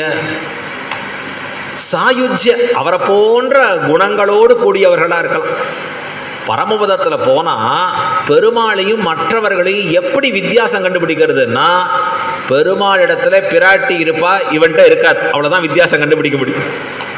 வித்தியாசம் கண்டுபிடிக்கிறதே கஷ்டமாங்க. அப்படி எல்லாரும் அப்படி எம்பெருமானோட ஒத்து இருக்கக்கூடிய திருமேனியை பெற்றவர்கள். அங்கே என்ன கிடைக்கும் நமக்கு? ஆதிசேஷன் மீது கால் வைத்து மேலே ஏறுற பாக்கியம். பரமபதத்தில் போய் அங்கே செரிவிக்கிறார் அழகா. அதாவது பாதேன அத்தியாரோகதி அப்படின்னு செரிவிக்கிறது. இந்த பாதத்தை வச்சு ஆதிசேஷன் மீது எம்பெருமான் மேலே அமர்ந்திருப்பான். பக்கத்தில் லக்ஷ்மி பூமி நீலா நாயகனாக இருப்பான். அப்போ இந்த பிள்ளை என்ன பண்ணுவோம்? இங்கே முக்தாத்மா நாம் போய் சேரடிச்சாங்க. கீழே இருக்கிற ஆதிசேஷன் மீது கால் வைத்து ஏறி எம்பெருமானுடைய மடியிலே அமரக்கூடிய பாக்கியம். அவன் மடியில் போய் உட்காந்து எம்பெருமான் அவனை ஆலிங்கனம் பண்ணி சொல்லக்கூடிய வார்த்தை என்று நம்முடைய ஆச்சாரியர்கள் காண்பிக்கிறா. நாங்கள் அங்கே மேலே ஏறாமல் நீ இங்கே மேலே ஏறி இருக்கியே, மேலே ஏறி கொத்தலர் பூங்குழல் நப்பின்னை கொங்கை மேல். கொத்து அலராக, அப்படி கொத்து கொத்தாக அலர்கிற பூக்களை உடையவளாக நப்பின்னை இருக்காள். கொத்தலர் பூங்குழல். எப்போ இந்த புஷ்பங்கள் அலரும்? காலம் அலர்த்த அலரும் இல்லையா? காலம் வந்துடுதுன்னு சொன்னால் காலம் அலர்த்த மலரும்படியாக இருக்கும், அப்புறம் முடிஞ்ச உடனே வாடும்படியாக இருக்கும். இப்படி தானே பூக்களின் தன்மை. ஆனால் அங்கே இந்த புஷ்பங்கள் எப்படி இருக்குன்னா, கொத்தலர் பூங்குழல் நப்பின்னை கிட்ட வரைச்சே காலம் உணராதபடி இவள் கூந்தலின் ஸ்பர்ஷத்தாலேயே உணரும்படியாக இருக்குமா? அதாவது அலர்த்தும்படியாக இருக்கும். கொத்து அலர் பூங்குழல், கொத்து கொத்தாக அலரும்படியான பூக்களை உடைய குழலை உடைய நப்பின்னை. பூங்குழல் நப்பின்னை கொங்கை மேல். இந்த நப்பினுடைய திருமார்பின் மேலே பகவான் வைத்து கிடக்கிறான். ரொம்ப ஆச்சரியமாக வர்ணிக்கிறார். அவருடைய திருமலை தடங்களில் எம்பெருமான் தான் படுத்து நிற்கிறான். இதை வர்ணிக்கிறார்கள் ஆச்சாரியர்கள். வெளியில தான் எப்படி இருக்கணும்னா, பகவான் உயர்ந்தவனாகவும் பிராட்டி அவனுக்கு கீழானவளாகவும் இருக்கக்கூடியவள். கடவுளுக்கு உயர்ந்த ஸ்தானமும் கீழே பிராட்டிக்கு கீழ் இருக்கக்கூடிய ஸ்தானம். இது வெளியில் இருக்கக்கூடிய நிலை. ஆனால் அந்தரங்கத்தில் எப்படின்னார்? தட்டுமாறி கிடக்கும். அவள் உயர்ந்திருப்பா, எம்பெருமான் அவள் திருவடியை பிடிச்சுட்டு இருப்பான். ரொம்ப அற்புதமான வியாக்கியானம் பண்ண. ஸ்ரீராமாயணத்தில் பெருமாள் தசரதனாலே அழைக்கப்படுகிறார். தசரதன் சொல்லலை, கைகேயி தான். தசரதனுடைய வாய்ஸ் யாரு? கைகேயி தான். அவள் தான் பேசுவாள். கைகேயி சுமந்திரனை கூப்பிட்டு அழைச்சி, ராமர் அழைச்சிட்டு வா, அரசர் ஆணையிட்ட. எப்போ அரசர் பேரை யூஸ் பண்ணிப்பான். சில பேர் அப்படி தானே யூஸ் பண்ணிப்பான். மேலே தெரிஞ்சவான்னா அவளை பேரை யூஸ் பண்ணிட்டே இருக்கும். உடனே அங்கேருந்து சுமந்திரர் வரார். வந்து பெருமாள்கிட்ட விண்ணப்பம் பண்ணுறார். சீதா பிராட்டியும் பெருமாளும் இருக்கக்கூடிய சமயத்தில் விண்ணப்பம் பண்ண உடனே சீதைக்கு குழப்பம். இது என்ன ராத்திரி வேலையாக இருக்குது, இப்போ எதுக்கு கூப்பிட்றார், ஒன்றும் புரியலையே அப்படிங்கிறச்ச பெருமாள் உடனே கேட்டு புறப்படுறேனே அப்படின்னு ராமர் புறப்பட்டு வரார். ஆத்வாரம், அவருடைய கதவு வாசக்கதவு வரைக்கும் வந்தார். அந்த அரண்மனை, பெருமாளுடைய அரண்மனை தனி, அது வரைக்கும் வந்தவர் பிராட்டியை திரும்பி பார்க்குறார். அவளும் கூடவே வந்துட்டுருக்கு. என்ன பண்ண போகிறாருன்னா, இவளும் கூட வர போகிறாருன்னு பெருமாளுக்கு தெரிஞ்சிடுச்சு. போச்சு போய் என்ன அவளுக்கு கியூரியாசிட்டி, என்ன எதுக்காக பெருமாள் பார்த்தார். பதி சம்மானிதா சீதா. ஸ்ரீராமாயணத்தில் இந்த ஒரு வரி தான் இருக்குது. பதி சம்மானிதா சீதா. கணவனாலே கௌரவிக்கப்பட்டாள் சீதா பிராட்டி. என்ன கௌரவம் பண்ணா தெரியல. ஆனால் அந்த கௌரவம் பண்ண உடனே சீதை அங்கேயே நின்றுட்டாள். நீ இங்கேயே இருமா, நான் போயிட்டு வரேன் அப்படின்னு பெருமாள் மட்டும் போனார். இதை கூறத்தாழ்வான ஒரு வியாக்கியானம் பண்ண. தன் தோளில் மாலையை வாங்கியிட்டான்.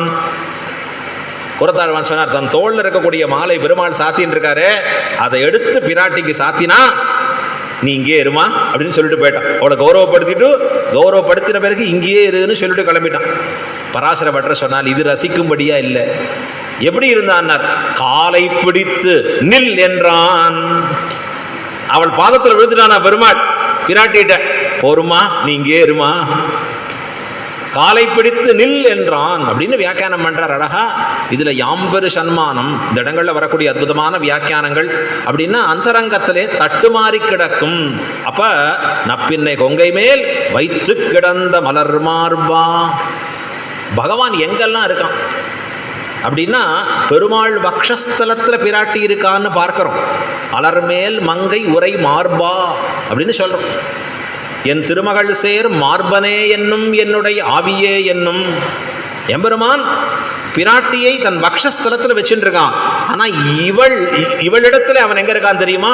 ஆழ்வார் சொல்றார், மலரால் தனத்துளான், மனத்துள்ளான், மாகடல் நீருள்ளான், மலராள் தனத்துளான் என்று அற்புதமா வர்ணிக்கிறார். இதை பராசர பட்டர் அற்புதமான ஒரு ஸ்லோகம் சொல்ற. பகவான் பிடிச்சு இருக்கக்கூடிய இடங்கள் வட்டதல தேவகி ஜடர வேதசிர கமலாஸ்தன சடகோப வாக்வபுஷி ரங்ககிருகே சகிதம் என்று கொண்டாடுகிறார். பகவான் எங்கெங்கெல்லாம் இருக்கான்? ஆலமா மரத்தின் இலை மேல் ஒரு பாலகனாய், அது வடதள. போய் சேவிச்சோம் ஸ்ரீவில்லிபுத்தூர்ல வடபத்ரசாயி. அந்த ஆதிசேஷன் மேல பெருமாள் படுத்துட்டு இருக்கார். அது பக்கத்துல ஆதிசேஷனுக்கு கீழே பார்த்தா அழகான வடதலை, ஒரு வட விருட்சம் இருக்கு, ஆல விருட்சம். அந்த விருட்சத்துல இருக்கிற இலை அதுல படுத்துட்டு இருக்கான். ஆகையில தான் வடபத்ரசாயி அப்படின்னு பேர்னு அர்ச்சகரை காண்பித்தார். அப்ப வடதள எம்பெருமான் ஆனந்தமா இருக்கிறது அந்த ஆளிலை மேல. தேவகி ஜடர, தேவகி கர்ப்பவாசத்துல இருந்தான் பகவான். வேதசிரஹா, வேதாந்த சிரஸிலே இருந்தான். கமலாஸ்தன, பிராட்டி திருமலை தடங்களிலே இருக்கா எம்பெருமான். இதைத்தான் பட்டர் கொண்டாடுறார். ஸ்ரீஸ்தனாபரணம் தேஜா ஸ்ரீரங்கே சயமாஸ்ரயே சிந்தாமணிமிவோத்வாந்தமுத்சங்கே அனந்த போகினா. ஸ்ரீரங்கநாதனை தியானிக்கிற ஸ்லோகம் இது. ஒவ்வொரு வைஷ்ணவனும் நாள்தோறும் தியானிக்கக்கூடிய ஸ்லோகம் ஸ்ரீரங்கநாதனை. இந்த ஸ்லோகம் பிராட்டிய நம ஸ்ரீரங்கநாயக்கின்னு சொல்ற ஸ்லோகம். ஸ்ரீஸ்தனாபரணம், ரங்கநாதன் யாருன்னார்? இந்த ஆதிசேஷன் ஒரு வைரத்தை உமிழ்ந்தான், ஒரு மாணிக்கத்தை. அந்த மாணிக்கம் ஜொலிக்கக்கூடிய மாணிக்கமா இருக்கு. அது என்ன பண்றான்? தன் மடியிலேயே வச்சு பாதுகாக்கிறான். சிந்தாமணிமிவ உத்வாந்தம், உமிழ்ந்த அந்த மாணிக்கத்தை தன் மடியில வைத்து ஆதிசேஷன் பாதுகாக்கிறானே. பட்டர் கேட்டார், அந்த மாணிக்கம்னா அழகா யாருக்காவது உபயோகப்படணுமே, சும்மா வாங்கி நகையை வீட்டில் பூட்டி வச்சுக்கிறதுக்கா? அது மாட்டிக்கிறதுக்கு தானே. இப்போ யாருக்கு அழகுன்னார்? பட்டர் வர்ணிச்சார். ஸ்ரீஸ்தனாபரணம், பிராட்டியின் திருமலை தடங்களுக்கு ஆபரணமாக இருக்கக்கூடிய மாணிக்கம். தேஜஹா, ஒளிப்பிடமாக கூடியவன் யாரு? ஸ்ரீரங்கே சயமாஸ்ரயே, ஸ்ரீரங்க க்ஷேத்திரத்தில் துயில் கொண்டு இருக்கக்கூடிய எம்பெருமான். அதான் இங்க காண்பிக்கிறார். நப்பின்னை கொங்கை மேல் வைத்து கிடந்த மலர் மார்பா. அந்த இடத்துல சாஸ்திரம் இல்லை, கிரமம் இல்லைங்கிற. இவன் அவள் திருமலை தடங்களை பற்றி ஜீவிப்பவனாக இருப்பவனாகவும் இருக்கலாம், இல்ல இவன் மேல் அவள் படுத்து உறங்குபவளாகவும் இருக்கலாம். இப்ப மலர் மார்பா, வைத்து கிடந்த மலர் மார்பா, அப்படி மலர்ந்த திருமார்பை உடையவனா எம்பெருமான். பிராட்டியினுடைய ஸ்பர்ஷத்தால அவன் திருமார்பு அப்படி அகன்று இருக்கிறார். பட்டர் வர்ணிப்பார் ஸ்ரீகுண ரத்ன கோஷத்துல. பிராட்டி எம்பெருமானை ஆலிங்கனம் பண்ணிக்கிறாள். ஆலிங்கன ஆரம்ப சும்பது எப்படி இருக்கான்னா, பிரதி திஷ புஜ சாக ஸ்ரீசகா நோகஹர்திஹி ஸ்தனநயன குடுச்ச ஸ்பார புஷ்பத்விரேபா என்று அற்புதமான ஒரு ஸ்லோகம். பிராட்டியை ஒரு கல்பக கொடியாக வர்ணிக்கிறார், பகவானை ஒரு கற்பக விருட்சமாக வர்ணிக்கிறார். கற்பக மரமா எம்பெருமான் இருக்கான். ஆழ்வார் சொல்றாரு, கற்பகற்காவன நற்பல தோள்களும். எம்பெருமான கற்பக விருட்சமா கொண்டாடுற. இந்த கற்பக விருட்சமா இருக்கக்கூடிய எம்பெருமான் வேர்ல பிராட்டி ஒரு கற்பக கொடியா படர்கிறாள். ஆலிங்கன ஆரம்ப சும்பத்து, எம்பெருமானை அணைக்கிற பொழுது எப்படியா இருக்குன்னார்? பனைக்கிறதாம் அந்த கற்பக மரங்கள், கிளைகள் பனைத்து எழுகின்றன அப்படின்னு கொண்டாடி காண்பிக்கிறார். இப்ப எம்பெருமான் பிராட்டியினுடைய ஸ்பர்ஷத்தாலே மலர் மார்பா, மலர்ந்த திருமார்பை உடையவனா இருக்கான். இதை கேட்டுண்ட ஆச்சாரியர்கள்லாம் சகசிரநாமம் சொல்றச்சே ஒன்று வருது. அவிகாராய சுத்தாய நித்யாய பரமாத்மனே அர்த்தம் தெரிஞ்சு சொல்கிறோமோ இல்லையோ சொல்லிடுவோம் கிடுக்கிடுன்னு. அவிகாராய, விகாரமற்றவன் பகவான். நமக்கு தான் இதுக்கு பேர், பல பேர். தேகம்னு ஒரு பேர், அப்புறம் இதற்கு ஒரு பேர் சரீரம்னு பேர். சின்ன வயசுலேருந்து ஒரு குறிப்பிட்ட வயசு வரைக்கும் வளர்ந்துட்டே வரும், ஆகையாலே தேகம்னு பேர். ஒரு வயசு ஆன பிறகு தேஞ்சுட்டே வரும். டாக்டரை போனால் முட்டி தேஞ்சி போச்சு, கண்ணு போச்சு சரியா தெரியல, அவர் சொல்கிற கம்ப்ளைண்ட்டை கேட்டால் நான் வீட்லேயே இருக்கேன்பா. இந்த தேஞ்சுட்டே வருது பாருங்க, அதுக்கு சரீரம் அப்படின்னு பேர்.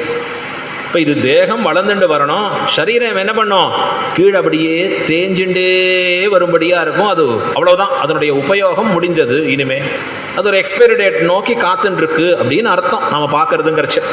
இப்போ இங்கே காண்பிக்கிறார் ரொம்ப ஆச்சரியமா, இந்த பட்டர் வர்ணிக்கிறார். அங்கே பிராட்டியினுடைய சம்பந்தம் எம்பெருமானுக்கு ஏற்பட்ட பொழுது வளர்ந்தான் எம்பெருமான்கிறச்சே விஷ்ணு சஹஸ்ரநாமம் சொல்கிறதே அவிகாராய சுத்தாய, விகாரமற்றவன். எம்பெருமானுடைய திருமேனி நம்ம போல கிடையாது. அது அப்படியே அதுக்கும் கிடத்தன்மை உண்டா, அதற்கும் வயோதிகம் உண்டா, அதற்கும் சோகங்கள் உண்டா? இல்லை, அவிகாரம், விகாரமற்றது. இப்போ அந்த இடம் சொல்லியிருக்கேன் உடனே இங்கே சொல்கிறார், விகாரமற்றது என்றால் தோஷமற்றது தான் பொருளே ஒழிய பிராட்டி சம்பந்தாத்தாலே மலர்ந்ததுன்னு சொன்னால் அது ஆனந்தமுடையதுன்னு அர்த்தம். அடியார்கள் வந்தால் எம்பெருமான் முகம் மலர்ந்ததுன்னு சொன்னால் அது சந்தோஷமான விஷயம். திருநெடுந்தாண்டகத்தில் சொல்றார், தளிர்புறையும் திருவடியன் தலை மேலவே. எம்பெருமான் திருவடி தளிர் போல ஆச்சம். இந்த ஆச்சாரர்கள் வியாக்கியானம் பண்ணால், இந்த திருமங்கையாழ்வார் தலை கிடைக்கிறதுக்கு முன்னாடி பெருமாள் திருவடி சருகு போல காஞ்சி இருந்துதான். இந்த சருகு எப்படி இருக்கும், அதை போல கடந்துதான். திருமங்கையாழ்வார் தலை கடிச்சுது, திருமங்கையாழ்வார் தலையில் வச்சார் எம்பெருமான் திருவடியில், தளிர் புறையும் திருவடி, தளிர் போல எடுத்தா அவருடைய திருவடி. ஏன்னா இந்த பாகவத ஸ்பர்ஷத்தாலே அடியார்களை கண்டா எம்பெருமான் முகம் மலருமா? கேட்கவே வேண்டாம். பிராட்டியை கண்டா, பிராட்டி சம்பந்தம் இருந்தா எப்படி இருக்கார், மலர் மார்பா, மலர்ந்து இருக்கக்கூடிய திருமார்பை உடையவனே. இப்போ சொல்றா, வாய் திறவாய், நீ உடம்ப தான் பிராட்டியை கொடுத்துருக்க, எங்களுக்கு வார்த்தையாவது சொல்ல மாட்டியா? இருந்த இடத்துலேருந்து ஒரு வார்த்தை சொல்லு. என்ன வார்த்தை சொல்லு? மா சுச்சாஹா, கவலைப்படாதேப்பா, நான் இருக்கேன்பா. ஒரு வார்த்தை சொல்ல பெருமானே, அபயம், ஒரு வார்த்தை சொல்ல. நீ இருந்த இடத்துல சொன்னா போர், அதுவே கேட்டு நாங்கள் தரிக்க பெறுவோம். வாய் திறவாய். எம்பெருமான் பேசினான்னா பேசலை. என்னடா காரணம்னு பார்த்தா, பக்கத்தில் இந்த பிராட்டி மைத்தடம் கண்ணினாய், கண்ணழகு மிக்கவள், இயற்கையாகவே மையானது கூடியிருக்கக்கூடிய திருக்கண்களை உடையவள், நீண்டு இருக்கக்கூடிய திருக்கண்களை உடையவள். எம்பெருமானுக்கும் இவளுக்கும் போட்டி வந்ததுன்னா போச்சு. கண்கள் அழகில் போட்டி வந்ததுன்னு வச்சுக்கோங்க, யார் தோத்து போவான்னா பகவான் தோத்து போவான். அவனுக்கு எப்படி இருக்கு, நெடுங்கண் இளமான். ஆழ்வார் வர்ணிக்கிறார், அவன் திருக்கண்கள் எப்படி இருக்கிறார், காது வரை நீண்டு இருக்கிறது. அதுதான் அவனுக்கு என்ன பேர், அரவிந்தலோச்சனன். தாமரை போன்ற கண்களை உடையவன், தாமரை கண்ணன் பேர். ஆனால் இவளுக்கு எப்படின்னா, பிராட்டியுடைய திருக்கண்கள் அப்படின்னா இது எம்பெருமானுடைய திருக்கண்களையே தோற்பிக்கக்கூடிய திருக்கண்கள் அப்படின்னு கொண்டாடுறார் அழகா. இதை வர்ணிக்கிறார், ஸ்ரீராமாயணத்திலேயே உதாரணம் காண்பிக்கிறார். பெருமாள் ஹனுமார் அனுப்பிச்சார், ஹனுமார் போயிட்டு வந்தார். கண்டேன் சீதையின்னு, பிராட்டியை பார்த்துட்டேன் அப்படி சொல்லலை, கண்டேன் பிராட்டியைன்னு சொன்னார். பெருமாள் விசாரிக்கிறார், எப்படி இருக்கா, எப்படி இருக்கா அவள்? இருந்துட்டு இருக்கா, ரொம்ப சோகமாக இருக்கா. என்ன சொல்கிறா? பெருமாள் கேட்குறார் ஆஞ்சநேயர்கிட்ட, ஏன்னா அவ்வளோ ஆசை அவளிடத்துல. என்ன சொல்கிறா அப்படின்னு உடனே, இல்லை தேவரீர் இன்னும் 1 மாதத்துக்குள்ளே வந்து பிராட்டியை காப்பாற்றணும், சீத்தையை காப்பாற்றலைன்னா உயிர் விட்டுருவா அப்படின்னு சொன்னேன். இந்த கேட்ட பெருமாள், 1 மாதமா, இன்னும் 1 மாதம் தாங்குவாளாவ? இங்கே சொல்கிறார் பெருமாள், ந ஜீவேயம் க்ஷணமபி, என்னால் அவளை பிரிந்து ஒரு க்ஷணம் கூட இருக்க முடியலையே. அப்படின்னா என்ன அர்த்தம்? ஓ, 1 மாதம் அவளால் தாங்க முடியறதா என்னை பிரிந்து அப்படின்னு எம்பெருமான் கேட்டார். உடனே நமக்கு என்ன தெரிகிறது, ஆஹா எம்பெருமான் பார் எவ்வளவு பிரேமம், எவ்வளவு ஆச்சரியம். பிராட்டியை காட்டில் அவள் 1 மாதம் தாங்க முடியும்னா இவன் ஒரு க்ஷணம் கூட தாங்க முடியாதுன்னா ஆச்சாரர்களை வியாக்கியானம் பண்ணா, இல்லை இல்லை அந்த வஸ்துவனுடைய தன்மை அவ்வளவு தான். அப்படின்னா என்ன புரியலையேன்னார். பகவான்கிறவன் எப்படிப்பட்டவனாக இருக்கான்னா, ஒரு மாதம் பிரிந்திருந்தாலும் தாங்கக்கூடிய அளவுக்கு தரம் தாழ்ந்தவன் தான். ஆனால் பிராட்டி எப்படி இருக்கான்னா, ஒரு க்ஷணம் பிரிஞ்சாலும் உயிர் வாழ முடியாதான் எம்பெருமான். அசிதே க்ஷணா, கண்ணழகு படைத்தவள் அவள். இந்த கண்களாலே எம்பெருமானை துவக்கொண்ண செய்பவள் அப்படின்னு காண்பிக்கிறார். மைத்தடம் கண்ணினாய், மைத்தடம் கண்ணினாய், நீண்டிருக்கக்கூடிய திருக்கண்களை உடையவன் அப்படின்னா எதை காண்பிக்கிறது? பிராட்டி கண்ணை கொண்டு எப்படி காண்பிக்கிறாளோ பகவான் சிருஷ்டியே அப்படிதான் பண்றான். எப்படி காண்பிக்கிறார் பட்டர்? உல்லாச பல்லவித பாலித சப்தலோகி நிர்வாக கோரகித நேம கட்டாட்சலீலாம். நேம கட்டாட்சலீலாம்னார் பட்டர். அப்படின்னா அந்த பிராட்டி கண்ணை இப்படி கொஞ்சம் திறக்கலான்னு இருக்கிறச்சு, ஓ சிருஷ்டி பண்ண ஆரம்பிக்கிறேனே, பெருமாள் அப்பதான் சிருஷ்டி காலம்னு தெரியுது. அவள் பிராட்டி இப்படி பார்க்குறான். இப்படின்னா ஓ இவனை பிரம்மாவா படைக்கிறேன், ஓ இவனை இந்திரனா படைக்கிறேன். அப்புறம் பிராட்டி கொஞ்சம் இப்படி கண்ணை மூடலான்னு தொடங்குறச்சே, சரி முடிஞ்சு போச்சு, இனிமேல் பிரளய காலம்தான். பிராட்டி புருவ நெறிப்பை பார்த்து பார்த்து எம்பெருமான் சிருஷ்டிக்கிறான். இன்னும் கூறத்தாழ்வான் தெரிவிச்சார், ததிங்கித பராதீனஹா விதத்தே அகிலம். எல்லாத்தையும் படைச்சான் எம்பெருமான். எதற்கு? அவள் புருவ நெறிப்புக்கு வசப்பட்டு படைத்தான். அவள் எப்படி சொல்றாலும் இங்கிதம் தெரிஞ்சவன் பகவான். பிராட்டி செய்கை கண்ணில் காண்பிச்சா போற எம்பெருமானுக்கு. அதான் இங்க சொல்றார், மைத்தடம் கண்ணினாய், உன் கண்ணுக்கு வசப்பட்டவனா எம்பெருமான் இருக்கான். எப்படி இருக்கான்? நீ உன் மணாளனை, உன் கணவன். அவர் எப்படி பெருமாள்? லோகபர்த்தாரம், உலகுக்கே கணவர் அவர், உலகுக்கே பதி எம்பெருமான். ஆனா நீ அவரை என்ன பண்ணி வச்சுட்டு இருக்க? எனக்கு பதி, லக்ஷ்மிபதினு சொல்லும்படியா வச்சுட்டு இருக்க. நீ உன் மணாளனை, நீ என்ன பண்றன்னார், எத்தனை போதும் துயிலழ ஒட்டாய்கான். எத்தனை போதானாலும் எம்பெருமான துயிலேருந்து எழுப்ப மாட்டேங்க. ஆபத்து வருது பிராட்டிக்கு காக்காசுரனால. பெருமாள் பிராட்டி மடியில் படுத்துன்னு இருக்க. அந்த மடி ஆதிசேஷன் மடியை காட்டிலும் 10,000 மடங்கு சுகமானது. பிராட்டி மடியில் தூங்குறார், நல்லா ஆனந்தமா தூங்குறார். வர்ணிக்கிறா பிராட்டி, சமயா போதித ஸ்ரீமான் சுகசுப்தா, சுகசுப்தா, நல்லா உறங்குகிறார், சுகமா உறங்குகிறார். எப்படி இருக்குன்னா, ஸ்ரீமான் அழகு விஞ்சி இருக்கிறதா எம்பெருமான் இடத்துல படுத்துக்கிறச்ச. பிராட்டி ரசிக்கிறா, என்னமா இருக்கார், என்னமா இருக்கார் இந்த அழகு, இவரை போய் எழுப்பணுமா?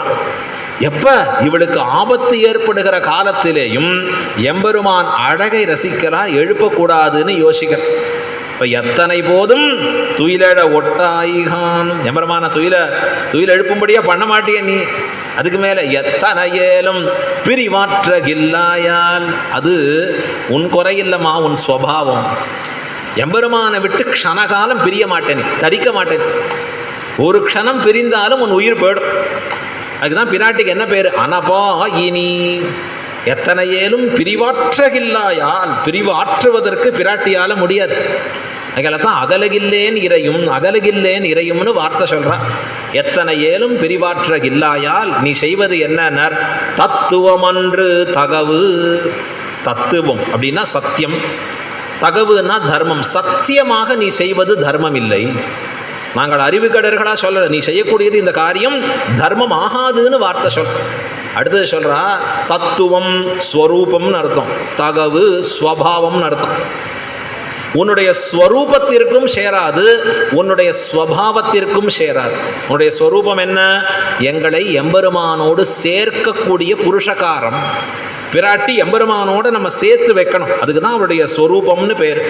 அது தத்துவம், அதுக்கும் சேராது. தகவு என்றால் உன்னுடைய கருணைங்கிற குணம், கிருபைங்கிற குணத்திற்கும் இது சேராது. எம்பெருமான எழுப்பி எங்களோட காரியம் கொள்ள வேண்டாமா அப்படின்னு கேட்குறா.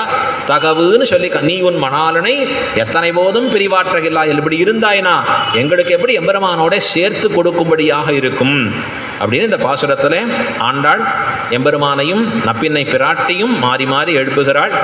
தொடர்ந்து அடுத்த பாசுரத்திலையும் இதை தான் பண்ண போகிறா. என்றைக்கு வந்தாலும் 2 பாசுரம் முடிய மாட்டேங்கிறது. ஸோ மீண்டும் அதை எப்படி எம்பெருமான் சேர்க்கிறாரோ அதை நாம் முயற்சி பண்ணுவோம். இன்றைய பாசுரத்தை அனுசந்தானம் பண்ணுவோம். ரொம்ப அழகான பாசுரம் இன்னைக்கு. அன்னி உலகம் அளந்தாய் அடிபோத்தி சென்னங்கு தென்னிலங்கை செற்றாய் திரள் போத்தி பொன்னச் சகடமுதைத்தாய் புகழ் போத்தி கண்ணு குணிலா எரிந்தாய் கழல் போத்தி குன்னு குடையாய் எடுத்தாய் குணம் போத்தி வெண்ணு பகைகெடுக்கும் நின் கையில் வேல் போத்தி என்னென்னும் உன் சேவகமே ஏத்திப் பறைகொள்வான் இன்று யாம் வந்தோம் இரங்கேலோர் எம்பாவாய். ஆண்டாள் திருவடிகளே சரணம். பெரியவாச்சான் பிள்ளை திருவடிகளே சரணம். ஆழ்வார் திருவடிகளே சரணம். எம்பெருமானார் திருவடிகளே சரணம். ஜீயர் திருவடிகளே சரணம். நாளை தினம் ஸ்திரீகளுக்காக மட்டும் நடக்கக்கூடிய சத்சங்கம். இந்த சுவாமி